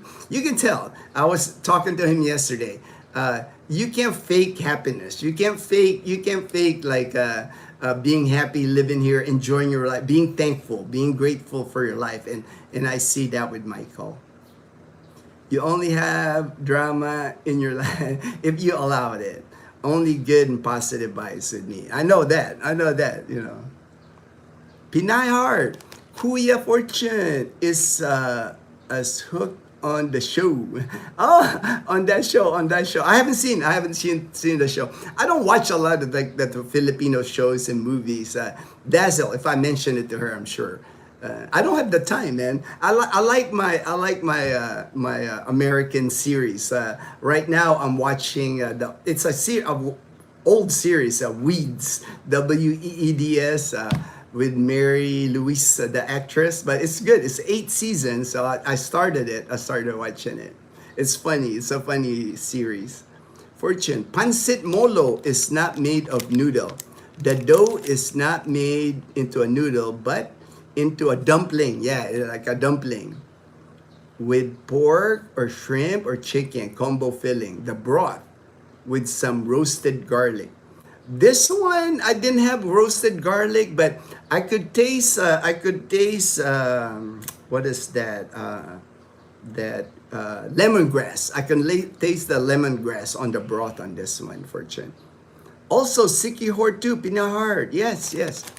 I love the security guards. They are always very nice and helpful. Yeah, to me, every dealings that I've had with security guards here in the Philippines, most of the time are pleasant. The only time that I don't like it is when they tap me and they'll tell me, you can't film here. They're very strict here. Some of the grocery stores or some malls here, you'll get a tap from the security guard and they'll tell you, you can't film. So I'll just shut down my GoPro and, hey, I'm a rule follower, so that's not gonna offend me. They're just doing their job. I know that they didn't decide that. It's an order from their security agency telling them what to do and not do. Good morning, Fortune, Panay Pasi, and Dazalan. I understand that there will be no internet connection in certain parts of Manila. Oh, wow! I didn't know that, Ray. I know for Atiatihan, they do the same thing in Atiatihan. At the festival area, they will shut down like the cell service for Smart and Globe. That's happened in the past. I don't know if it's gonna happen but I'm expecting that. If I'm using my phone and all of a sudden it's not working, that's the reason. They shut down the transmitters. That's why. For security reasons is why they do it. And I'm sure for the Black Nazarene too, because the Black Nazarene, if you watch it online, if you watch Black Nazarene events, the Quiapo Church, going to the Quiapo Bridge, going to Quiapo Church from Intramuros, I mean, thousands of people like on the road, all the streets are blocked off and there's just like thousands and thousands of devotees to the Black Nazarene. Nice Philippine horror. You watched it. The opening episodes are in Iloilo City. Then they said they are going to Marabida. That's in Negros, predominantly Dumaguete. All right, all right. I'll ask Dazzle whether she watches that show, Fortune. We feel safe with the security guards. That's the difference of Philippines from US. No looting and mass robbery. Oh yeah. I've been here 15 years. I've never seen any some of the videos I'm watching in California going on, like people robbing a 7-Eleven, just like smashing the glass, taking beer out of the 7-Eleven, running out of the 7. I'm like, what the heck's going on? I've never. It won't happen here. It's like even our 7-Eleven, nothing happens here at the 7-Elevens here. Open 24 hours. You feel safe here walking to a 7-Eleven, even at late night, like 1 a.m., 2 a.m. You got a craving for siopaw or hot dog or whatever. You go to 7-Eleven. There's a security guard there, and he's just there to keep the peace. That way, nobody's like going in there and robbing the attendant, right? Because it doesn't. I'm sure the companies here for security guards, the security guards don't get really high pay here. I know that. I've talked to like our security guards here. The agencies only get, like for the security guard in Camille Aklan here, our HOA, they only pay the agency like 30,000 pesos a month. So about $500 a month we pay for one security guard for the agency.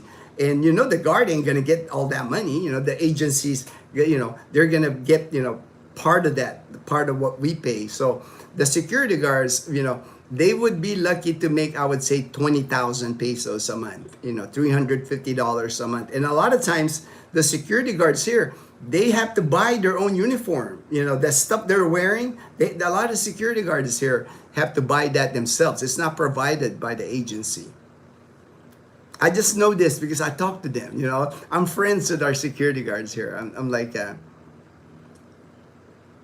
good AM, great. Yes, Ray, they will shut down, worried about disorder using internet. Oh, okay, hey. They do the same thing at the Atihan. Like I said, Fortune, your phones, especially in the festival area, won't work. And I guess, it must be security-wise, that way, I don't know, it's like very strict, actually. There's going to be thousands of police here in Calibo during, I'm not joking either. They're going to have police here from every part of Panay Island, from Negros, from all the PNP will be here. They got like a contingent. They usually I wouldn't be surprised if tomorrow during the day, if the weather permitting, there's an area here in Nubuswang where there's a big field, and all the police will be in full uniform, like a parade for them. They're gonna be getting ready to protect and serve here in Calibo. The USA needs security. No smash and grab in Cali. Why not? Cali should have 20 per store in LA. Yeah, I mean, it's unfortunate, right, Belis? I watch the videos, I see what's going on. Like people in daylight, they're just like breaking in and stealing. You won't see that here. You won't see that here in the Philippines. Joe, people may wonder about security guards, but how many robberies and mass shootings do you hear about now? Oh, we don't. We never, we just don't. I mean, I'm sure there's crime. I mean, there's crime anywhere. Crime happens here. People get caught shoplifting here. People get caught robbing people here, but you just don't see a lot of it, especially in Calibo. That's why even me, I told JP, I feel safe for JP walking around Calibo. I don't feel like he's putting him. I mean, you still have to be careful, like anywhere else. You don't want to be in the wrong place at the wrong time. Like let's say 1 a.m. in the morning. You don't want to be walking in a dark alley or a dark street. Yeah, common sense, of course, still prevails. I mean, there's crime anywhere in the world. You still got to be alert to that, but JP can walk all. My friend Ruben, he walks all over Calibo all the time, day, night, doesn't matter. For the past year, nothing's happened to Ruben when he's here. Pinay Heart, have you seen the latest PAL safety video? That very nice mansion is the same mansion in It's Okay. Oh, Hacienda Rosalie in Manapla, Negros, owned by Gaston family. Man, that's one thing here, right, Fortune? There's a lot of mansions here. There's a lot of rich families here in the Philippines. And some of the mansions that they got here in the Philippines are like, you can tell, it's not all poor people here. There's a lot of rich people here in the Philippines now. Pinar, not yet, Kuya. Fortune. Okay, I'm taking a note now. I will watch that. JP, my Wi-Fi is not coming back. I will catch. All right, no worries, JP. Not a problem. Pinay Heart, I really want to explore Philippines, especially my father's side too. According to my ancestor DNA, my roots are from Visayas, okay, and the other side is around Vigan. Ilocos. Oh, Vigan's beautiful, man. You got to check out one of my favorite cities here in the Philippines is Vigan. Their empanadas there, like amazing empanadas, and a beautiful city. If you're into historical stuff, Spanish era cobblestone, that's all in Vigan. Very old churches, everything. The whole street, Crisologo Street, the whole street is like. It transports you back into like the Spanish era. Calesas even. Horse carriages. You can ride horse carriages in Vigan. Negros Oriental. Negros Island. Yeah. We've gone there. Dazzle and I, we've taken many trips to Negros. Because it's so close to us, from Dumangas, Iloilo, we can take our car, ferry it over to Bacolod, and we can drive all the way to Dumaguete. I love all the security guards, J-Boy, in the Philippines. They just make you feel safe, and most of them are really friendly and good. For directions, I know, that's the other thing, right?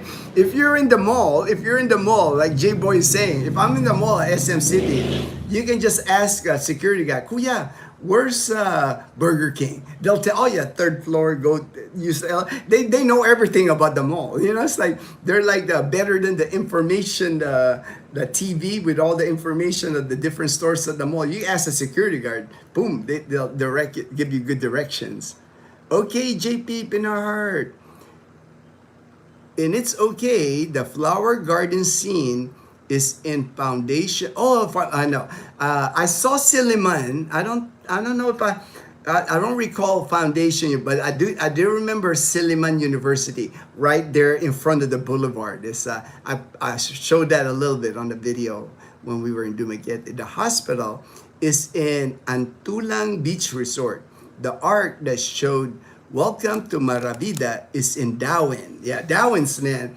I like Darwin because it's less crowded than Dumaguete. Right there, Dumaguete City, the boulevard, that's busy. That's the heart. That's Dumaguete City, but it's Dumaguete City. They call it a city, but to me, it's not big. It's not like you're expecting city, tall buildings, like Manila or Cebu. Dumaguete City, you still get the provincial feel, even though you're in Dumaguete City. You can see it from Michael's videos when he's walking around Dumaguete City. You still get that provincial feel, even in the Dumaguete City. The Three Dome Church were there. Joe, dogs dragged me out for a walk. No worries, man. I know about them. Toto here in a minute here would want me to walk her herself. Most of this live stream, cold wind and getting dark. So no worries, Joe. Security watch the citizen safety too, because they are common, invisible. Filipinos are comfortable around. Yeah, we're just used to it, right? I know I'm used to security guards. I've never feel that it's unsafe with all the security guards. To me, they're there for my protection, to keep everything peaceful. That way nothing's happening.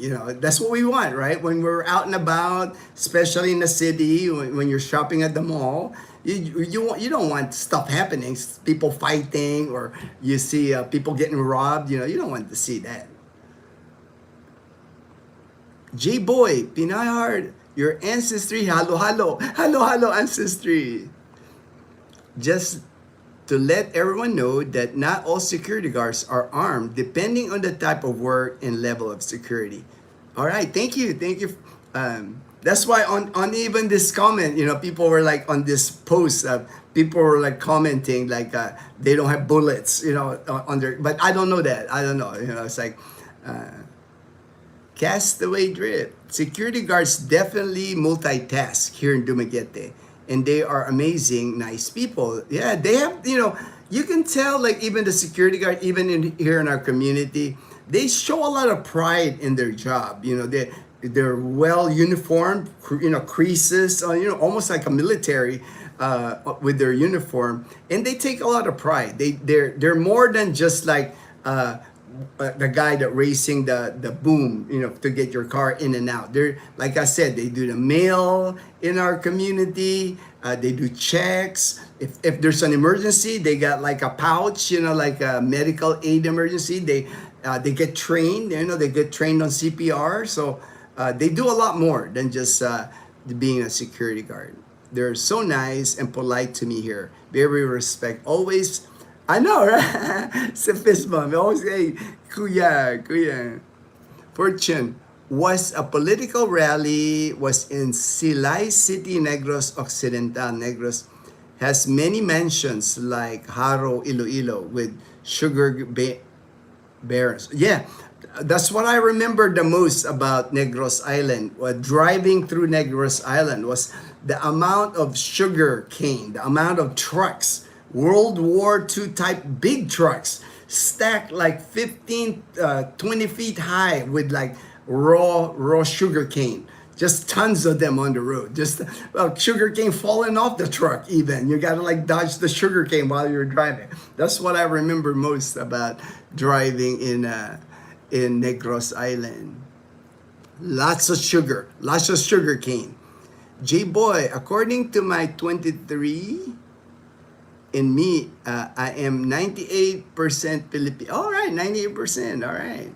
Walang daya. Walang daya. The other is from China. Small Scotland. Security guards, they also guide shoppers when parking. Oh yeah, that's the other thing, right? Even a security guard, like when I eat at Paris Retiro in Pastrana Park, there's like 2 parking spaces in front of Paris Retiro for their customers only, and there's a security guard there. So I always like park there because it's always available when we eat at Paris Retiro. And when I park there, every single time, the guard will like come out, he'll stop traffic, he'll guide me out. That way I don't get hit by tricycles or whatever. And I always have change. On my, and I always give him like 20 pesos because I don't have to do that, but I do it because I appreciate that if I didn't have him, I would be backing out, motorbikes, tricycles, zooming, people crossing, very helpful.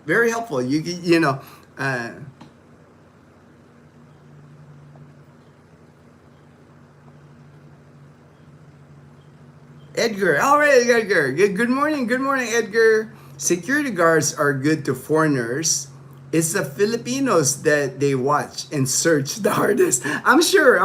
I don't see many foreigners getting searched here. Because that's not gonna fly with a foreigner, and they probably know that. That why you're searching me. It's like doorman. Yeah, doorman with the foreigners. Always, I'm sure, Edgar, always a pleasant experience. Pinar, do you recommend doing the ancestry?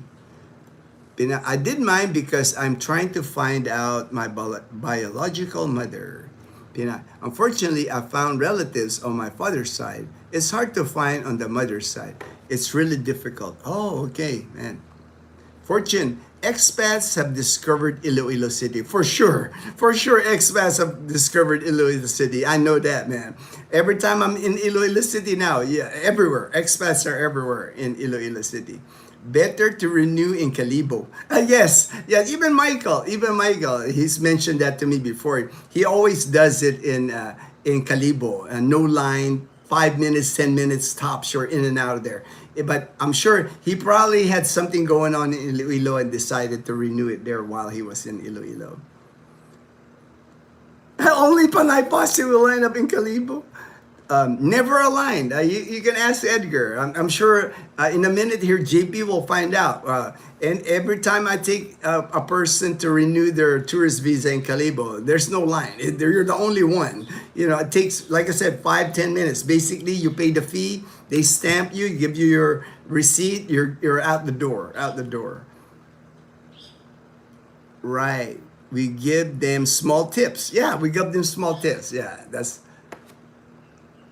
And here, I also give them, you know how fortunate sometimes it's not security guards. Like if I'm parked at Pastrana Park, there's usually this one guy. I became, you know, he's pretty cool with me. He's got a whistle even. He's doing that, right? Gentleman's probably like in his 50s. He looks like in his, but I like him because he's got a good smile, good attitude about it.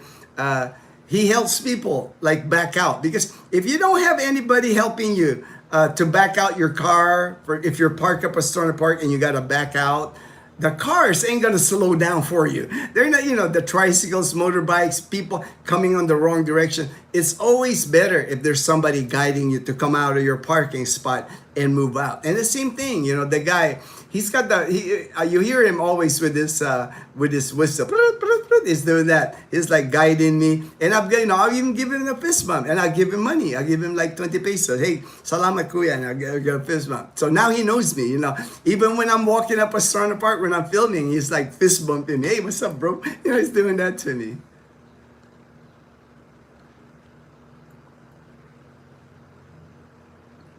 We give them small tips. J-Boy, Pinay Heart, at home. Probably because record keeping, especially back in the day. Yeah, that's probably what it is, you know. And then, you know, a lot of things happened before J-Boy, back in the 60s, 70s. There were a lot of people that were born at their house. They didn't go to the hospital. They were just born at the house. And if they didn't register the birth, or if they did register it, you know, it might just be in the barangay or something like that. I know people have had issues getting their birth certificate here in the Philippines because they were born at home. 3,000 is just the beginning. So by the time to find my mom, probably I can't even afford anymore to buy a plane. You can't afford to buy a plane ticket, yeah. Whoa, I didn't know Ancestry was that expensive. Edgar, the only issue in Calibo to renew your visa is finding a parking spot in the area. So busy, the city building and offices in the same place. I always, when I go there, Edgar, when I take somebody there, you know the flagpole, not inside. If you go in the where the government offices, yeah, it's impossible to park there. I park closer to NVC, Northwest Visayan College, or by STI College. I park in that area and then walk them. You know, it's not a long walk. But if you go inside where the governor's office is, yeah, there's hardly any parking there. Hey everyone, Hannah, I have to go, but give all my love to y'all. All right, thank you, Hannah. Stay safe, stay cool. Where it's hot and hot where it's cool. God bless you, Hannah. Pinay Heart, I paid $100 for the kit. It's easy to find my dad's side because they live here in the USA, but my mother's side can't really. Oh, okay, all right. I get it. It's hard record keeping here in the Philippines, probably back in the day for sure. Edgar, can you do trike? Sure gal. Flights are expensive as well. You're right, J-Boy, right? You know, that's the thing, you know. Domestic travel in the Philippines, depending where you're going, like Surigao, because that's a surfing capital now in the Philippines, or even Palawan, Puerto Princesa. Some of those flights are not cheap, it's like, and they don't have many of it. It's not every day that they have flights, like I said, Boracay, Caticlan Airport, 40 flights landing in one day. And we're getting into like peak season. Would not surprise me if it goes higher than 40 even during peak season. So many tourists. End of February, beginning of March, it's like peak season in Boracay. So many events in Boracay. You got the dragon boat races, beach volleyball competition, ultimate frisbee competition. Just so many events, international events. People from Europe, people from all over travel to Boracay for those competition. It attracts a lot of people to Boracay. So March, April, May, 3 months right there, man, there's like thousands of tourists. Just a busy time for Boracay. We're getting there. We're getting close to peak season in Boracay Island. Edgar, yes, Fortune, that's exactly what I thought was the best option. Yeah, tricycle is probably the best option. That way they can drop you right at the entrance, and tricycles in Calibo, there's like so many of them, so many tricycles. Fortune, okay, Edgar, just for a few times like that case, trike is easier, no problem on parking. Especially now, right? Like right now, Fortune, because of all ati-atihan, I don't even, I'm not even thinking of driving and finding parking. I might drive there to go to La Casa Española. I know they have a few parking spots there, and park my car there, and then walk from the La Casa Española to like the festival area, or maybe ride a trike close enough and then walk. But because they block off all the roads in Calibo, and parking is crazy. It's hard to find parking. Most of the time, this time of the year, I take Bumblebee to Calibo. It's easier. The tricycle is easier to park than the car. Our problem is infrastructure. The Surigao runway is short, so only propellers can land. That was the same problem in Boracay before. Caticlan Airport before. Only a few years back too. The jets in Boracay didn't start landing there. Right during the pandemic is the first landing. It was just a propeller that used to land in Caticlan. But now, big planes, jumbo jets that 300 passengers can land in Caticlan now. That's why the infrastructure is there now. That's why it's made it easier. But like Fortune is saying, in Surigao, you can't, only the propeller planes can land in the Surigao Island. So you got to go to Surigao City and catch a ferry, the Surigao Island. Edgar, yes, I looked at parking in a lot of areas. Can be a problem. Trikes help with the problem. For sure, right? For sure. Like even for me during Ati-Atihan, I pretty much put in my mind that I can just, when I'm in Calibo during Ati-Atihan, I walk or maybe ride a tricycle. Impossible to get around Calibo right now on a vehicle because of parking and traffic. It's just insane traffic in Calibo right now. I checked Surigao Airport runway. It's just 1.3 kilometers. Joe, the problem with trikes is us jumbo-sized expats trying to crouch down to get in and trying to get back out. Yeah, here in Calibo, not too bad. I mean, there's areas here in the Philippines, like Angeles City. They have those low riders, small trikes. I would, if you're a large American, I wouldn't even try to ride a tricycle in Angeles City. Same thing I've seen, even in Roa City, the ones that I filmed, they're low rider. I rode it on my last trip. You're almost like laying down on that tricycle. It's low to the ground. Not a lot of room on that tricycle. In Calibo, they're decent size. I can sit, I'm 5'10". The problem with the ones in Calibo, if I sit up straight, I gotta do this, or I'll be banging my head. So when I'm riding a tricycle in Calibo, I'm always doing this. So I don't want to be doing that for a long time. I get a stiff neck. If you're riding like that for a long distance ride. So it's for short distances, it's okay. Gino, please ask Dazzle if she watched. It's okay. All right, I will. I'll take a picture. I'll take a picture. That way, I'll remember to ask Dazzle. Or when she gets up, I'll remember to ask her. They like those shows. You know, Dazzle, Mom, and Leanna. They like watching those shows. Joe, try if you can instead back part of the trike or back. Oh yeah, definitely. Just the front, because here in Calibo, the tricycles are unique too. It's not the same anywhere else. In Calibo, the tricycle in Calibo, you can sit two people like my size. You can sit two people my size on the front, and then on the back of it, I've seen people ride four. Four people my size can fit in the back, and then the rider, and a kid in the front. So they can carry 8 passengers on one tricycles in Calibo. They even put people on the roof. If 8 is not enough, if there's like 10 of you, they'll put 2 people on the roof of the tricycle here. Don't sit in the front part of the trike. That's probably the only part where, you know, if you're a big American fortune, the ones that tricycles here in Calibo, that's probably the best seat, you know. If you're a large American, you can fit in the front. I just looked outside. It is snowing right now. Oh wow, January, right? Winter. I'm sure. Joe, yes, I am trying to lose plenty of weight and get more flexible to adjust. That's good, Joe. That's good. And then when you get here, the warm weather here, more sunshiny days. When you walk outside, it's, you know, most people that move here. I know for Ruben's lost like 30 pounds the past year, and that from talking to Ruben, it's just by walking. You know, he just walks all over Calibo because, you know, there's many days that are sunny days here.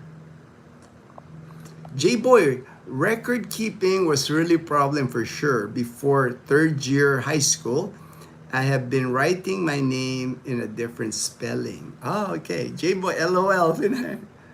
Joe, Lowell, we have wind and storm clouds, but the snow isn't coming until tomorrow. It's been many years for me. The last time I seen snow was like probably 2004. I've not seen snow in like 21 years. But I remember, you know, I remember snow. I don't know why wouldn't my parents corrected me, but at least when my stepmom helped me to get a passport, we discovered the correct spelling and date of birth. At least I have birth certificate. Yeah. And you know, that's a problem for a lot of Filipinos here, right? I heard that the Philippine Statistics Authority, if they misspell your name back in the day or something, there could be issues with birth certificate. I know some of my friends here have had issues with their birth certificate because the right spelling sometimes on their names. My best friend couldn't get a passport until she was almost 40s. They found out that she wasn't registered at all. And that was, oh yeah. That's the thing, right, Pinay? You know, there's like, you know, like I said, back in the day, you know, they weren't registering people were, you know, kids were being born at home, you know, and they're not registering back in the province. I don't think they'd let that happen now. You got to be born in a hospital now. I don't think they allow home births anymore. I've not heard of anybody being born at home here anymore. Most of the births that people, they're in the hospital now here. But back in the day, that was pretty common in the Philippines. They had a midwife. That would deliver babies at people's homes. Joe, Filipinos still have respect to others. Too many people in the West feel entitled, self-centered, lack of respect for others and the law. For the most part, that's what you're gonna see, Joe. Filipinos, you know, for the most part, you know, there's gonna be a few, but for the most part, Filipinos are law-abiding people. They're very respectful. They don't want to hurt other people's feelings. You know, I think if anything, that's you know, one thing about Filipinos. They don't open up. Like if there's an issue, they rather keep it to themselves. You know, they're not confrontational. Most Filipinos, I don't want to generalize. There are Filipinos that get confrontational, but for the most part, most Filipinos are non-confrontational. They keep things to themselves. They hold if they have a disagreement, they don't voice it out. Especially to a foreigner. They're, the Filipinos, they're afraid to talk to foreigners anyway because they don't want to get a nosebleed. They say that all the time here. Like they don't want to they use their English and get a nosebleed. So a lot of times they'll just they'll just look at you like they don't understand you, but I'm sure they understand you. It's that they're afraid to answer back to a foreigner, especially like at the fast food places, even at the department stores, at the anywhere in a place of business. Because Americans, foreigners have a tendency to talk fast, and a lot of times they don't understand what you're saying, so they just they give you a blank stare, or call their manager, call somebody that can. Joe, where are you from? I'm in southeastern Idaho. Hi, my husband, best friends live in Boise, Idaho. I lived in northern Idaho as a baby, north of Coeur d'Alene. Boise is nice, about 3.5 hours from here. Boise is, I've heard about Boise, Idaho, southwestern part of Idaho. Lowell, that is the prettiest area of Idaho, in my opinion. Ray, I would prefer staying in a low-profile small town with peace and quiet. I did all my partying. For sure, right? For sure, Ray. I think that's why I enjoy living in a small town now, like Numancia. That's why I enjoy it here. I lived most of my life in cities. I lived in Manila. I lived in Long Beach, California, even Tucson, Arizona is good, San Antonio, Texas. So in my retirement now, I enjoy like rural area like this, man, like nothing going on outside. It's super quiet. It's like it's what, almost 9:30 here, and let me walk you outside and just show you. It's like nothing going on in my neighborhood, and that's exactly how I like it. I like it that it's always peaceful here and nothing happening. No sun this morning, like cloudy. You can tell, probably gonna rain here.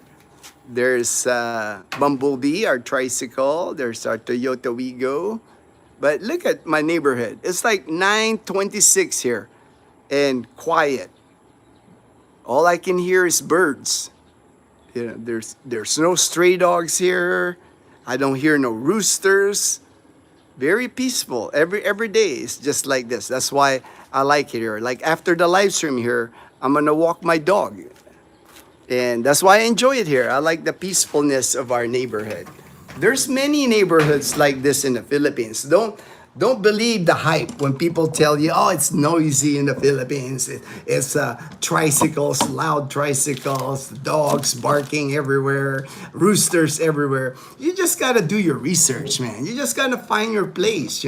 There's many quiet places here in the Philippines, in Aklan province. You see James and Karen's house in Balete up on the hill. I mean, it's peaceful there, man. It's got a nice view. Got a nice view of the highway there. There's many places. You just got to do your homework, get here, boots on the ground, start looking for your spot, But don't believe like people telling you, oh man, it's like, it's dirty everywhere in the Philippines. It's like crime. It's like, boots on the ground. Experience it yourself. Pinar, Joe, wow. My husband wants us to visit his place someday.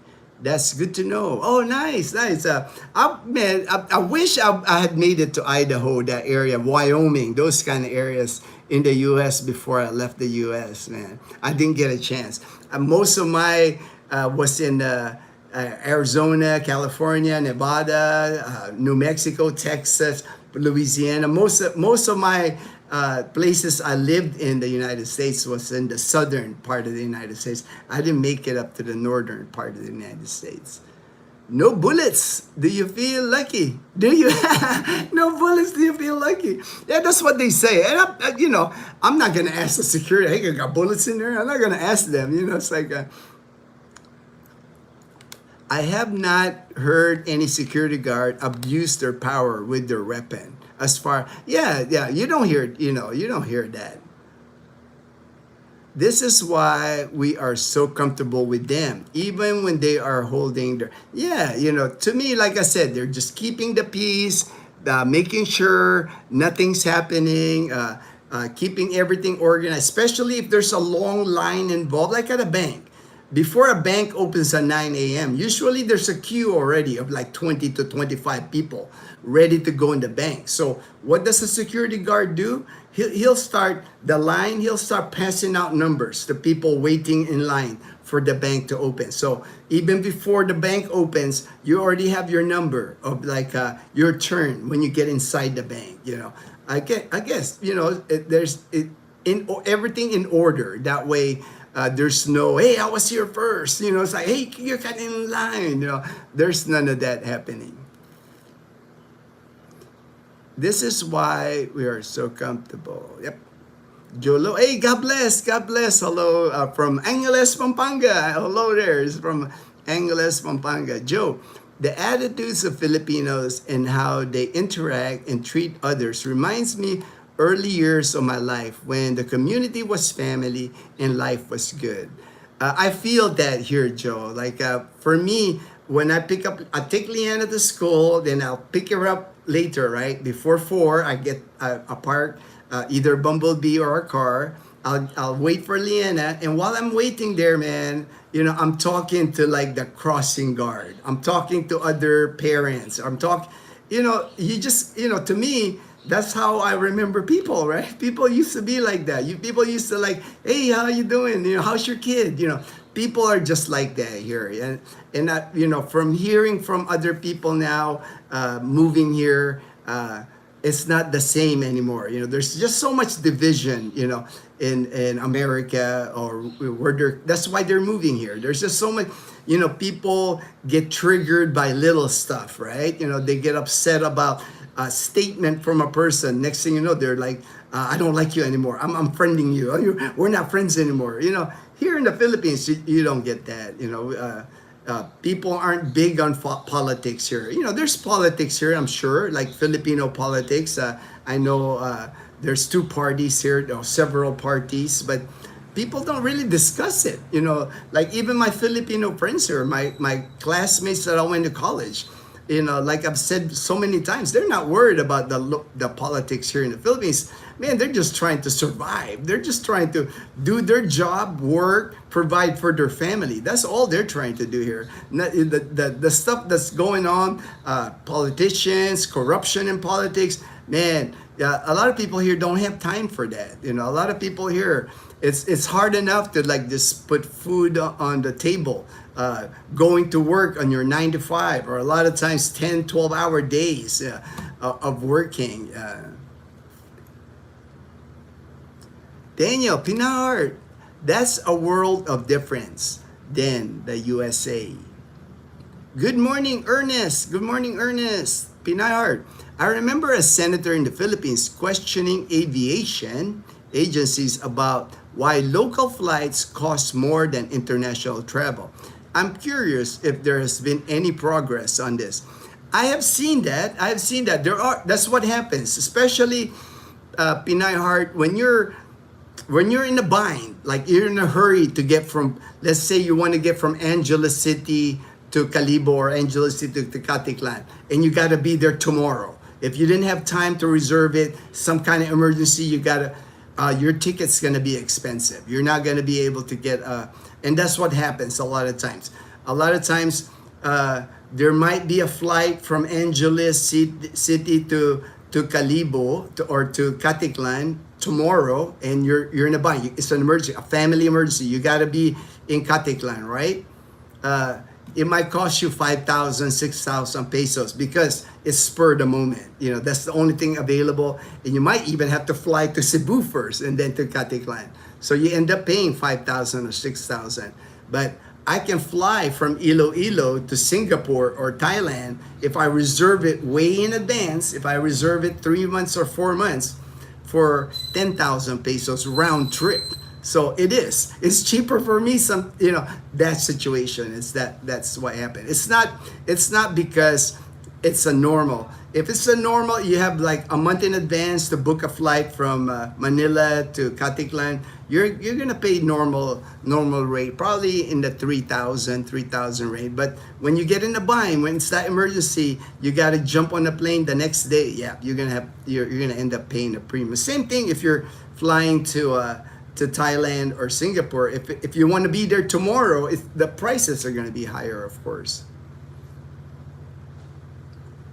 I did see that article, Pinay Heart. I saw that article regarding that cost of flights, domestic flights being expensive. Unfortunately, here in the Philippines, it makes the news, it makes the rounds with the senators and all that. Next thing you know, there's going to be another topic. Nothing really happens. I'm pretty sure like the airline companies here, they got a lot of power here, and they got there's a reason why now here we are. I live in Calibo. This is an international flight in Calibo, right? International airport in Calibo. I used to be able to fly from Calibo to Manila or Calibo to Cebu for 1,000 pesos or 1,500 pesos. I can fly easy. There were flights. Now there's not many flights from Calibo anymore. Philippine Airlines doesn't even fly here anymore. The only Philippine Airlines that lands in Calibo now for January and February is from Korea. But from Manila, they don't even land. Philippine Airlines cut their flights to Calibo. They fly now to Katiklan because they charge more. It's like they fly to Katiklan because they can charge double. If I have to fly from Katiklan to Manila, what used to cost me 1,000 pesos to 1,500, minimum now will cost me 3,000 because that's the only flight available to me to Manila. It's the airlines. Airlines are doing it. Airlines are a business. I understand. They're in it for the money. They're not in it to serve us well. It's a business. It's a business. They have to make their money. True. Jason Potter. Hey, Jason Potter. Hello, Jason Potter. Hi, Kuya Jason. I'm just gonna try to finish the comments here and end the live stream. I've gone more than 2 hours now. Usually I try to keep it below 2 hours, but there are a lot of comments. So I'll try to get through them. Pinay Heart and Joe. Now we know Ray is a reformed party animal. Ray is a reformed. Have you got the pool sort? Oh, not yet. The community is improving. The community, I would say, the new HOA has done a better job. More manicured area, more improvements, but the pool situation, not yet sorted out. Numancia is a perfect place for me to. I think so, Ray. I know you enough now. You're looking for like a quiet country rural lifestyle, and perfect for you, man. Our community is gonna be perfect for you. Said hi, Joe, Daniel. That is why they say older people are wise. Wisdom comes from experience. Experience comes from exactly. I agree with that, Joe. I agree with that statement 100%. As long as we keep the values we learn in the Philippines, Filipinos will remain humble and kind. I think it's in our nature, right? Even for me, I was living in the U.S. for over 30 years, but my mom always told me to always stay humble and kind, and I kind of live by those even to this day. It's like, Ray, you are so right, Daniel. Done is done that. Going to work with a hangover. Yeah, for sure, man. Jambi, hey, good morning, Gino. All right, Jambi. Joe Pinay, I have worked with some Filipinos and had some experience. Several family members have been stationed in the Philippines, and those positive helped me decide to retire there. Yeah, I'm glad that you're picking the Philippines, Joe. I think you'll have a good life here, man. I've gotten to know Joe really well. We communicate all the time. You'll have a good life here, brother. John V. Jason Potter, John. All right, Pinahar. Glad to know that Joe Canoe. That's good to know. Yeah, he's gonna be part of the Panay posse here. He's just trying to smooth things out in the U.S., close out in the U.S. He'll be here hopefully 2026, right, Joe? He'll join us here in Calibo and in Aklan province. Pinahar, thanks Kuya Gino for the nice. All right, thank you so much. Thank you so much for joining the live stream. God bless everyone. Thank you, Joe. Appreciate you, brother. Appreciate the gift. Thank you so much. Take care, everyone. Everyone, stay blessed. Stay blessed.